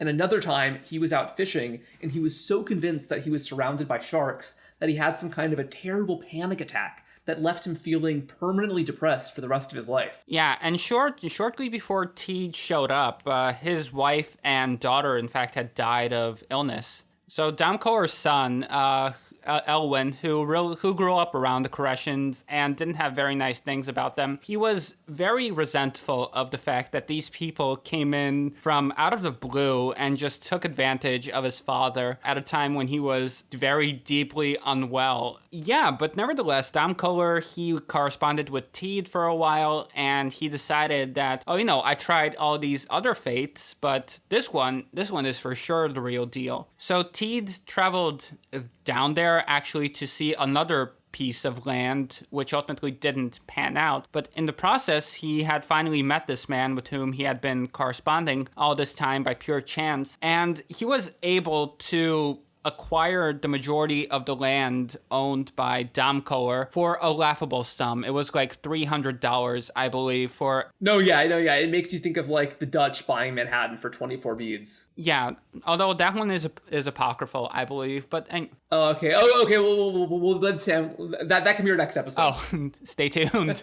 Yeah, and let's talk about Estero itself. As we mentioned previously, this was in a part of Florida which was only beginning to be settled by white Americans, so it was very isolated. It was far from the sins of the material world, and for the Koreshans, this was just what they were looking for. The Koreshan newspaper in Chicago encouraged the followers to move all the way across the country into this mostly deserted island, which basically just had a shack on it at that point. And geography wasn't the only reason why Estero was the perfect location. Quote, "It was prophecy." The editor of The Sword wrote that Koreshans had come to Florida. He'd had worked out that Estero was the safest place on Earth to be in the coming apocalypse. It was the cosmic order of things, and it would grow into a great civilization. They had escaped the hells of capitalism. Their exodus from Chicago represented a new epoch for the movement. Mm-hmm. Yeah. So not only was it the best place to build the rectilineator, and it was the holiest place supposedly for their New Jerusalem. Yeah, and they drew up plans for this city. It was supposed to be enormous. It was supposed to house something like 20 million people. Yeah. And again, this is like a tiny island. Today, it's been somewhat developed, but even then, the population is only like 30,000. So yeah, I simply do not think you could fit 10 million people on the island of Estero. Well, it wasn't just supposed to be the island. They were going to dredge the water to connect it to the mainland, I believe. Oh, okay, I see. But still. And also, as someone who is from Florida, I can tell you, like, it's Southwest Florida, not a great place to live. A lot of bugs, a lot of swamp, a lot of hurricanes, and that'll become important. Yeah, so what was the first thing that the Koreshans did when they got to Estero? Building the rectilineator. Oh boy. And again, as I mentioned previously, the entire device spans something like 4 miles, and it's very difficult to build because you have to assemble all of these separate parts of it into this one structure. And because it's Florida and the weather isn't generally the greatest for these kinds of experiments, wind kept moving in and shifting the pieces. Right, and not just wind, like storms would come in, like the classic, Florida rainstorms. And Ulysses Morrow, the engineer, he was actually convinced that this wasn't just an unfavorable weather pattern. He was convinced that the devil had personally sent these storms. And in letters to his wife, I believe, he mentions that, like this has to be Satan. Yeah, I mean, Satan clearly doesn't want us to know that we live inside the earth. So as I mentioned, again, this land was totally undeveloped except for the cabin. Yeah. One shack. Yeah, so all these guys, they were living in tents and hiring local workmen to help with the efforts. And there was, unfortunately, a satanic presence in their midst. One workman named Mr. Jaffrey didn't believe that the experiment would work, and consequently, he would claim that the math of Morrow was off and that the device couldn't possibly produce a straight line. But again, I'm guessing this was just satanic influence because clearly Mr. Jaffrey couldn't have known what he was talking about. And in fact, that's exactly what Ulysses Morrow thought. He believed that Jaffrey was not just wrong, but that he was literally the devil in human form, and that he should be watched very closely by the Koreshans to make sure that he doesn't physically sabotage the operation. Yeah, and then they were convinced that if they did the experiment and the crossbars were not straight and they could not prove that the Earth was concave, it was because, clearly Jaffrey had somehow sabotaged it. Yeah, and Morrow, he took this stuff very seriously. Oh, yes. Yeah, he had big ambitions here. He was so serious about it that he even thought that he could get national recognition for this project. And he had heard that a prize was being set up somewhere far away, created out of the state of a prominent Swedish chemist who had died. This chemist's name was Alfred Nobel. And Morrow was convinced that he could be the very first person to win the Nobel Prize. Well, I mean, clearly, if you want to do something in life, you should have great ambitions, okay? Clearly, Morrow had it all figured out. And so, but yeah, so speaking of figuring things out, they did all their calculations, they did all the math. After many weeks of effort, they managed to successfully set up this entire 4-mile-long rectilineator, going all the way down on the beach, I think this was this on Estero or was on the mainland? Do you remember? It was on the mainland, I believe. Right, but it would have been overlooking Estero. So this was, looking over at what was going to be the New Jerusalem. And they grabbed their measuring rods, their rulers to measure to see if their levelers, to see if the rectilineator was level. And what did they see, Sam? Well, they saw that Morrow was correct, that the Earth was, in fact, concave. But, yes. Again, they were setting this up on the beach. In other words, on sand. Yes, and that is, I think, the problem here. Each rod was meant to be slightly shorter than the one before. That would work on a very hard, level surface. But on sand, when you put sticks in the sand, they start to sink. And I have to wonder if that might be part of what happened here with the rectilineator. Yeah, but I mean, again, you can't fault these guys for trying, because clearly they were not cynical about this.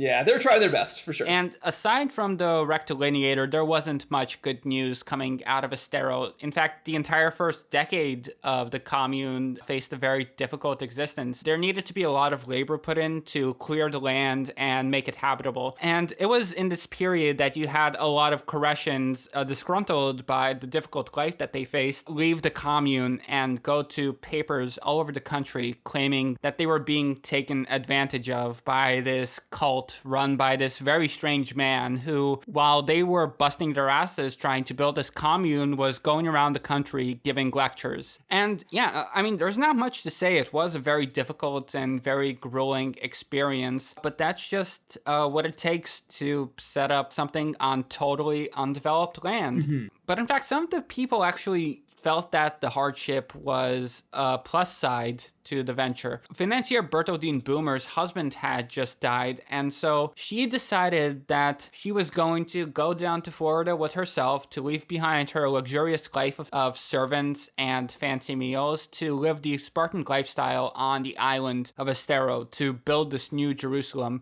personally. And news of the rectilineator would spread across the United States and even across the world, which led more people to join the Koreshan cult and even to move to Estero. They started a kind of a permanent presence on the island and the mainland, and they actually, to fund themselves, they opened a little general store. And apparently a lot of people growing up decades later in Fort Myers in like the 40s and 50s had pretty fond memories of these guys at the turn of the century who they were, as adults, they said like, oh yeah, I remember back 50 years ago, those guys, they sold really good jam. So that was apparently the main impact on a lot of people's lives that the Koreshans had. Yeah, and another great person who makes jam? Jeremy Corbyn. Really? So checkmate, Koreshan doubters. I didn't know that, yeah.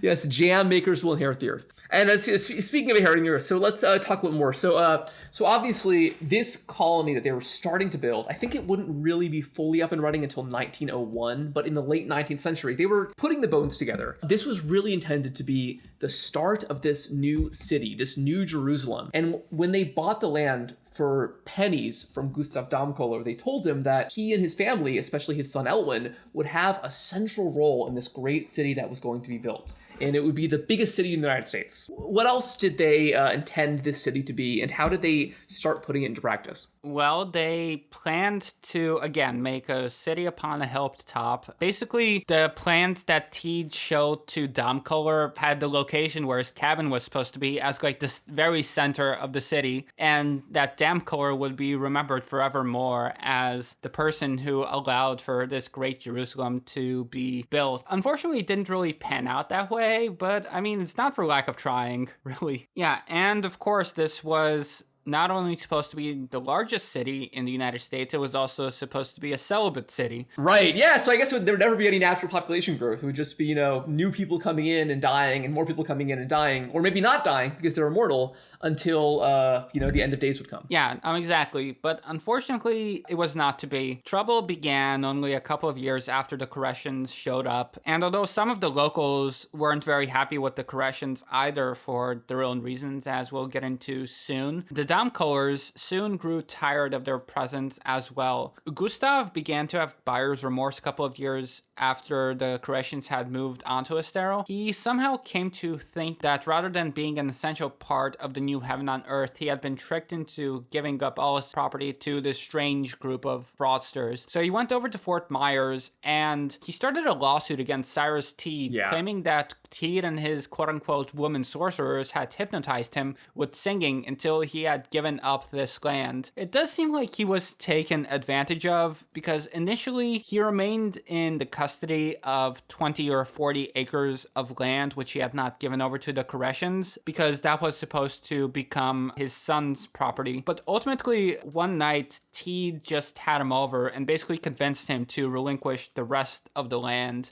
Although he had done so reluctantly, he was clearly not happy with this decision. So because of this, Teed and the Koreshans had found an enemy for life. And that figure, well, we'll speculate on who he is, but one day the Koreshans received a strange letter. Based on the contents of the letter, the writer had been intimately involved with the Koreshans at some point and was likely a follower, although he was too proud and angry to admit it. He wrote that he lived in the colony, but only as a private detective for the purpose of infiltrating it. Where are the men who did all the work to settle this land? The writer asked. Gone, except for 4 of them. The rest left in disgust, he claimed, and some of them are keeping body and soul together by trying to sell firewood in Fort Myers. The writer claimed to have overheard 2 Koreshan men talking after one of Teed's sermons. He's a lunatic. I'd get out of this if I had $5. The other said, hell, I'd get out of it for $2. Furthermore, the writer claimed Teed and Victoria had been found in compromising positions. He had in fact been kissing many different women, and the writer had on good authority from a woman named Mrs. Wright that his breath was terrible.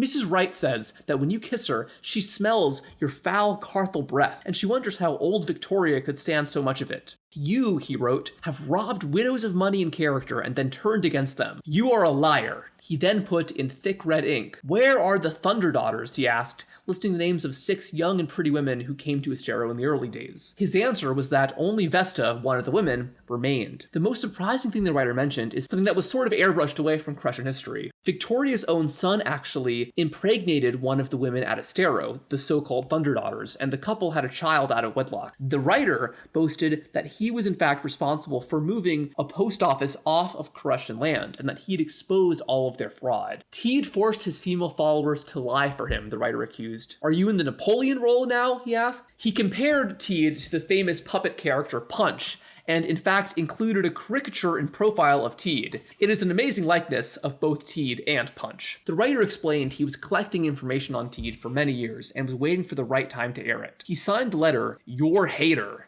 and beneath it added a cryptic phrase in an old Spanish dialect. I vow that your land will go up in flames. We should sign more letters as your hater. We just don't get enough of these kinds of shenanigans these days, unfortunately. No, absolutely. Yeah, that's a great letter, everything. Like adding a cartoon to show that your opponent is short and ugly. That's awesome. This was hardly the first hate mail that Teed has received in his career, but this was by far the most detailed and specific one that survived. Yeah. It's 8 pages long, and it, most importantly, named names, as opposed to the physical threats that Teed and his followers had received in Chicago. Yeah. This one was written by someone who wanted to destroy Teed's reputation and had the inside experience to do that forcefully. He wrote, quote, I am watching your movements and expose your fraudulent business whenever an opportunity presents itself. Right, and I think this is the best time to tell one of my favorite parts of the whole Koreshan story, which is such a bizarre little episode, it feels like it could have been in Always Sunny itself. Because in 1898, they got some strange news. And the strange news was that a rival cult was opening up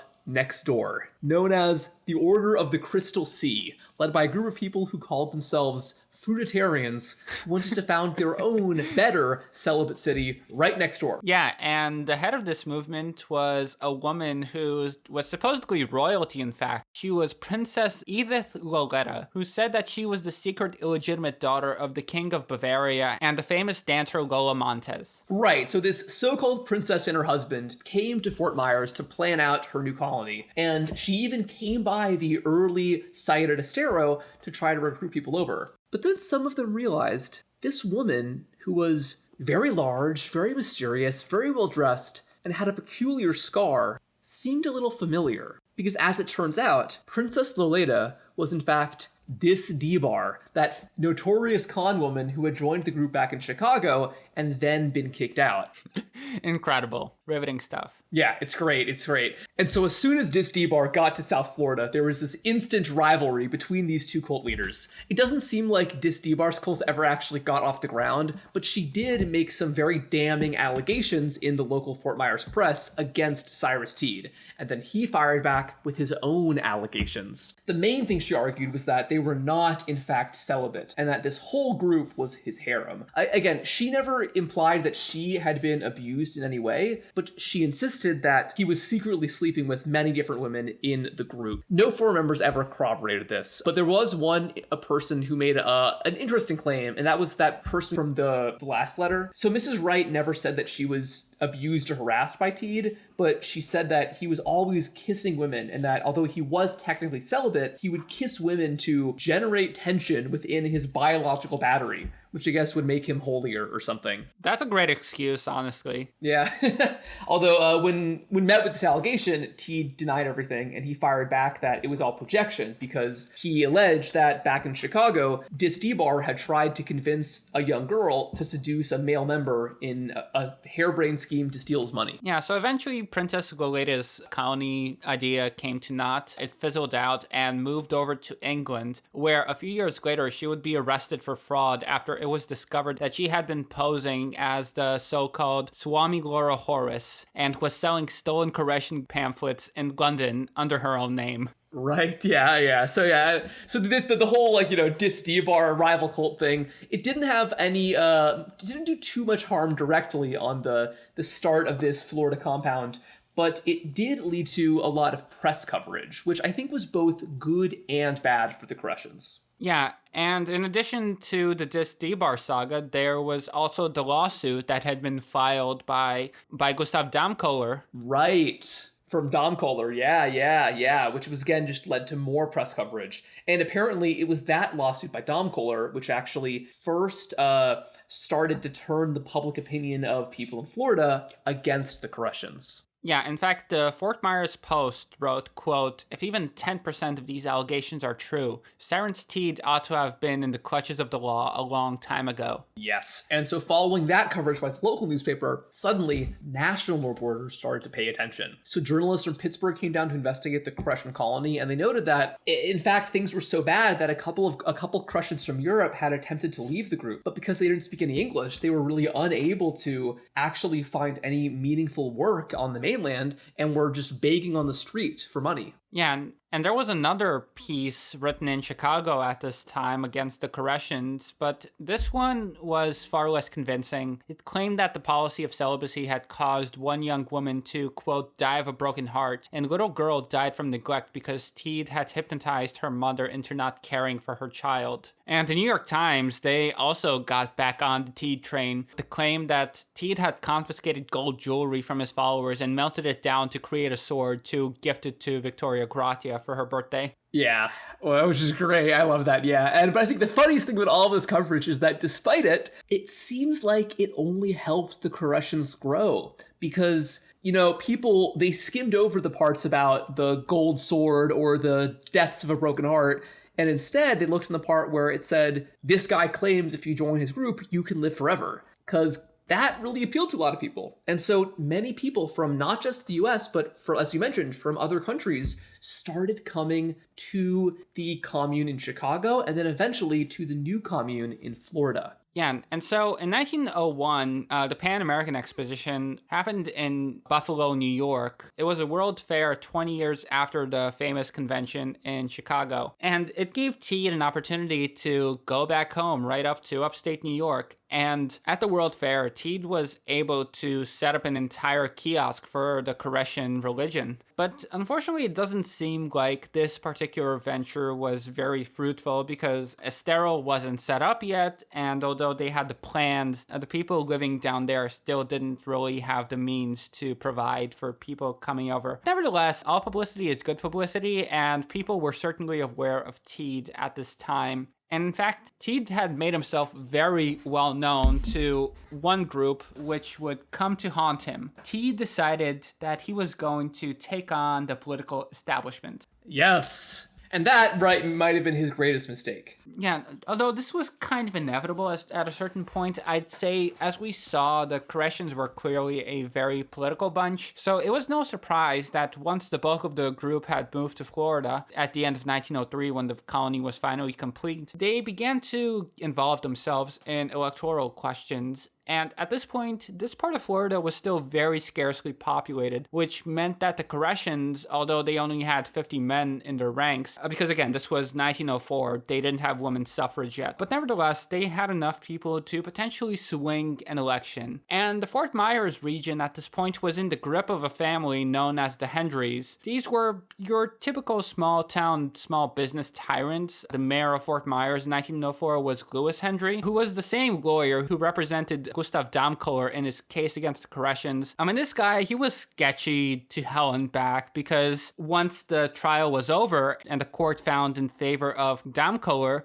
he saw very little of his land returned to him because Hendry had taken it as payment for his services. Yeah, I know he's like the kind of classic, like, sleazy early 20th century Southern lawyer, you know, the simple country lawyer type who's just robbing you blind. Yeah, but a lot of people were very unhappy with Hendry's and his modus operandi, and one of these people would be the newspaper man, Philip Isaacs, who had in fact been brought over to Fort Myers to set up a Democratic paper against the Republican press, was quite active at the time. But in his post, Isaacs went rogue because he was a small businessman himself, and he was strongly against raising taxes. The Hendrys themselves wanted to raise taxes to fund infrastructure like sewage, to clean up the wharf, things of that nature. But Isaacs was just not having it. So Isaacs began to solicit support for his own agenda, and he was ultimately able to become the head of the local Democratic Party, in large part with the help of the Koreshans, who he had gotten over to his side by promising to help them to incorporate Estero as a town. But incorporation would mean tax revenues, and unfortunately, this would mean that the two parties would come at loggerheads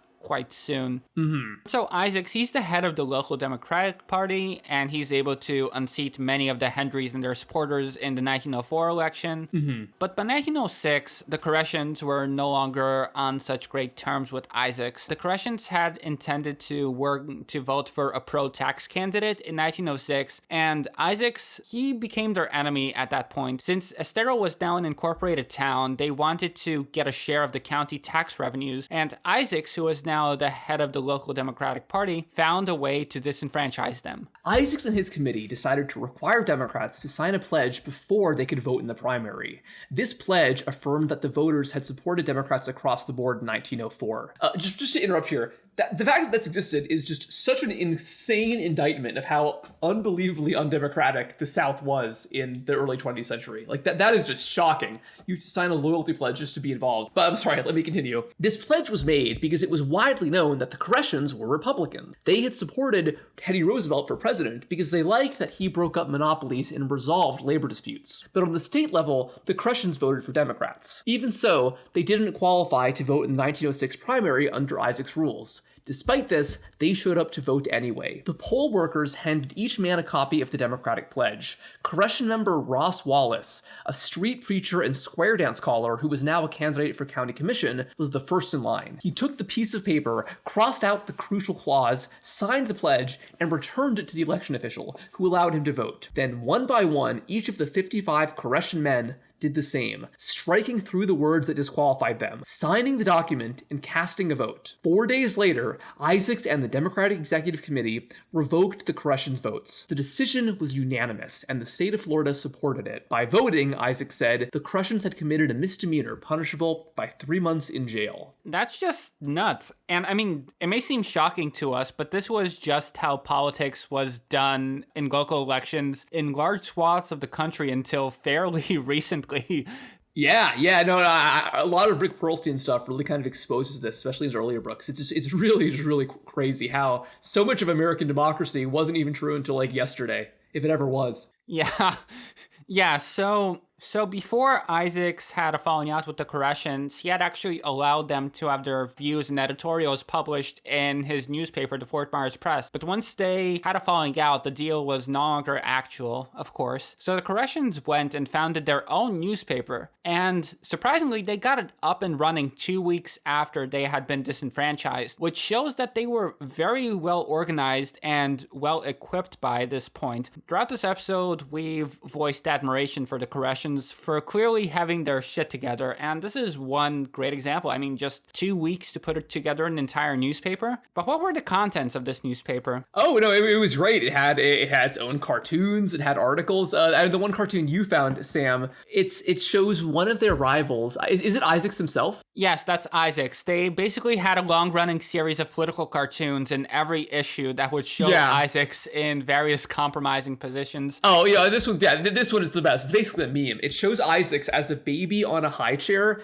sucking on a bottle that says power, and then a hand takes away the bottle and Isaacs is crying. Recent events would indicate that he is losing it, the caption reads. Yeah, and the Koreshan newspaper in general was great. Here's another quote from Allure of Immortality. The first issue had an editorial titled Our Initial Scream on its front page. It opened as follows. From out of the heat of the recent Lee County political strife has been hatched the American Eagle, full-fledged and strong of beak. His flight is lofty, though placed, though high, escapes his keen, far-seeing eye. And again, it was called the American Eagle, so... Yeah, I wonder if Ulysses Morrow wrote that, because he clearly had a way for words. No, actually, the newspaper was run almost entirely by Abby Williams' son, Andrew, I believe his name was. Oh, that was the pee-hole guy. Well, it was the guy to whom Teed wrote about the pee hole. It was his first follower. Yes, about the pee hole incident. Right. Okay, of course. Yeah. And so in this first issue of the newspaper, they also announced that the Koreshans were going to found their own political party, the Progressive Liberty Party, which was to stand for, quote, public ownership of utilities, equal distribution of wealth, and open government. Yeah, like if you remove the, celibacy and round earth, hollow earth stuff, that doesn't sound too bad. Yeah, no, it sounds great. And in fact, they found support in many quarters. But soon enough, Teed received a threatening letter saying that unspecified people were coming for him and that the Koreshans should get their guns ready. The American Eagle published this response. Our guns are ready and primed, one Koreshan responded in the Eagle, but then said, our guns are loaded with facts rather than bullets. Although, despite this, apparently, although that's a great line, right? That's the original, facts and logic kind of thing. It turns out that actually some of the men in the Koreshan settlement did actually arm themselves physically, just in case anyone tried to set fire to their buildings. Yeah, well, there was good reason for this, and in fact, there would be fires in Estero, not just one. This was something that had happened to them before, and yeah, clearly they had good reasons to worry. Mm-hmm. So as the Progressive Liberty Party began to gain a following among people outside of the Koreshan group, this heavily worried the establishment, because many people, they were tired of these nepotistic small-town politics represented by Isaacs and Hendrys, and the Koreshans, with their progressive anti-corruption platform, proved to be successful enough to disrupt the politics of Fort Myers at this point. And at this point, right before the 1906 election, tensions were running very high. One minor incident would in fact have dire ramifications down the line. There was a misunderstanding over a phone call, which resulted in one of the townspeople accusing the Koreshans of having insulted his wife. And one day, Teed and some of his followers were in town on business, and Teed spotted the person who thought that one of the Koreshans had called his wife a liar. So he approached him to speak to him, hoping to clear up the situation. Instead, Teed was assaulted. Don't call me a liar, Sellers yelled at Teed. He swung at him and struck Teed in the face. He swung again, getting in 2 more solid blows, and so started a brawl that was equal to anything Fort Myers had seen in its cowboy days, the Fort Myers Press reported. Sellers pounded Teed's head with his fists. Witnesses said that Teed struck Sellers back, but Teed claimed that he only moved in closer to protect himself and raised his arms to block his face. When Teed looked to the marshal for protection, he got none. Instead, Marshal Sanchez stepped forward and slapped Teed so hard that his spectacles fell to the ground. And at this point, Teed was an elderly man. He would have been like 65 at this point, I believe, so... Yeah, which was probably... And that was a lot older back then than it is now. Yeah, so... It's hard not to read this without considering the political context. Teed was threatening to unsettle the political balance of Fort Myers, and the marshal would have been on the payroll of people who stood to lose from this. So on election night, an effigy of Teed was hung on a telegraph pole in addition to the physical assault of his person that had happened. And the Progressive Liberty Party had a respectable showing for its first run. Although they didn't win any seats in that election, it seemed like they were on the track to become a major political player in the region. Unfortunately, though, probably the biggest impact of their foray into politics was the fact that the beatings Teed suffered in 1906 would ultimately be fatal. Shortly after the clash, Teed found himself being hit by bouts of intense nerve pain, which he would suffer for the remainder of his life. Towards the end, these episodes would totally immobilize him for days and weeks at a time. They would become longer and more intense, and his followers believed that this was the consequence of the beating. Although it's difficult to say for sure. That's true, especially because if you're in your mid-late 60s in 1908, a lot of things can kill you. Yeah, but again, the decline was very rapid and happened after Teed had gotten beaten, so it's not the craziest thing to suppose. On a more political note, the situation between the Fort Myers Democrats and the Koreshans escalated to the county level after Estero officials petitioned the county to give them more tax revenues, which is really what they needed, because at this point, they were getting the town up and running, they were getting their institutions. In fact, it was a really nice place to live. Like, they had an art hall, like they had a music hall, they had theater productions. By all accounts, after the building of the commune was done, these people lived a pretty comfortable life. But the county officials, they were really unhappy with this upstart in their midst who was stirring up all this trouble and were dead set against Teed and Estero.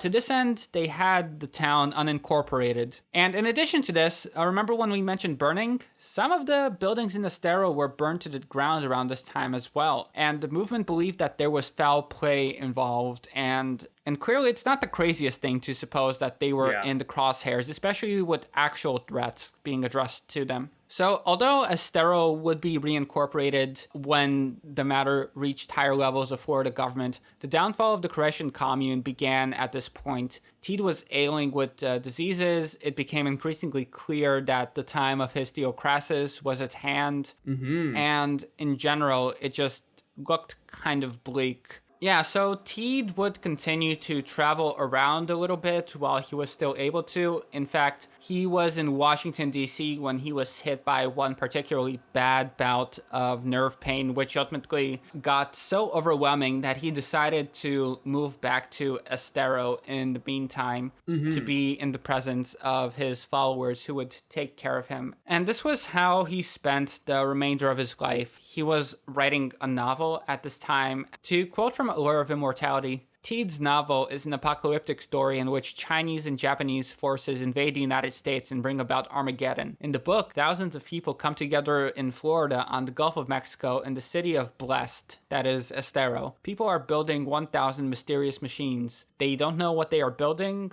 or preparing for. In the novel, Asian invaders close in on Florida and things look grim for the city. But then, the author reveals the purpose of the machines. The people had created radio-directed flying machines, or, as Teed calls them in his book, non-gravel wireless power aerial navigators. Teed wrote his book during the golden age of the airship. The commander of the fleet of airships is called the Princess Admiral. There's no mistake that this is Victoria. From these ships, they drop exploding balls onto the invaders. Other mysterious dirigibles appear and raise fire onto the enemies. The people in the city are safe. Yeah, so this book was called The Red Dragon, or The Flaming Devil of the Orient, and Teed would have it published not under his own name, but under the nom de plume Lord Chester. And again, the title refers to the red dragon from Revelation 12, which we mentioned from the top of the episode, which was where Teed's divine mother figure clearly got her appearance from. That's not even the craziest part. The really wild part is that just a couple of months before Teed's own novel would come out, H.G. Wells released a novel called The War in the Air, which again features Chinese and Japanese invaders in the United States. But this time, upstate New York is devastated. And again, airships are very prominently featured in the Wells novel as well. So it seems like clearly someone in the industry had hinted to Wells that there was a novel in the works, and he decided that he was going to use these themes to his own ends. In the middle of writing this novel, Teed was just, all this time, he was increasingly bedbound, and he would just spend many of his days on the balcony looking over the colony and his followers. And it was very painful for his followers to see him in that state because, again, what had previously been a very vivacious man who always had a lot to say was suddenly rendered immobile, pretty much. And on the eve of his death, he clearly sensed that the time had come for his theocrasis to take place. He asked that his followers build him a little house of concrete stone, literally for just a single person. "I shall only want a small one," Teed said, "square, just room for one." So clearly this was an allusion to a coffin, which would later go on to be used to house Teed's body once his theocrasis had failed to manifest itself, and the Florida authorities were informed that there was a rotting body laying out in Estero. Right, and so and that brings us back to the beginning, where the corpse is put into a hastily built tomb, and for the next few years, the Koreshans try to keep their commune together, but slowly start to dwindle, thanks to declining belief as their great Koresh refuses to resurrect himself, and also because in a celibate commune, you can't exactly, reproduce yourself. So it started to shrink. Yeah, at this point, Teed was clearly the guiding light of the commune. So once he had passed away, there just wasn't the momentum to keep it going. Right. Interestingly, there are a few cases of people who continued to join after Koresh's death, and I think the last member had actually joined right before World War II, and she would be the final member until her death in the 1980s. Yeah, this was a woman named Hedwig Mitchell, who had been a teacher in a Jewish school in Germany. In 1940, she was able to get an exit visa and through the Koreshans, whose views she had become acquainted with and found compelling, it seems, for whatever reason. Yeah, and likely save her own life. So in 1940, thanks to the Koreshans, she was able to make it over to the United States and to settle on the Koreshan compound when they only had 35 followers left. Yeah, and then because she was quite young at the time, and they were all quite elderly, she would eventually be the last one. Yeah, she would pass away in 1982, I believe, and she was the one who made sure that the territory would become a state park following her death. Yeah. Which you can still visit to this day. If you want to visit the Estero compound, yeah, you can visit it and see all their wacky little buildings, their art hall, and their grocery store. And that's basically the end of this story, but there's one little final note that I think we should mention, which was that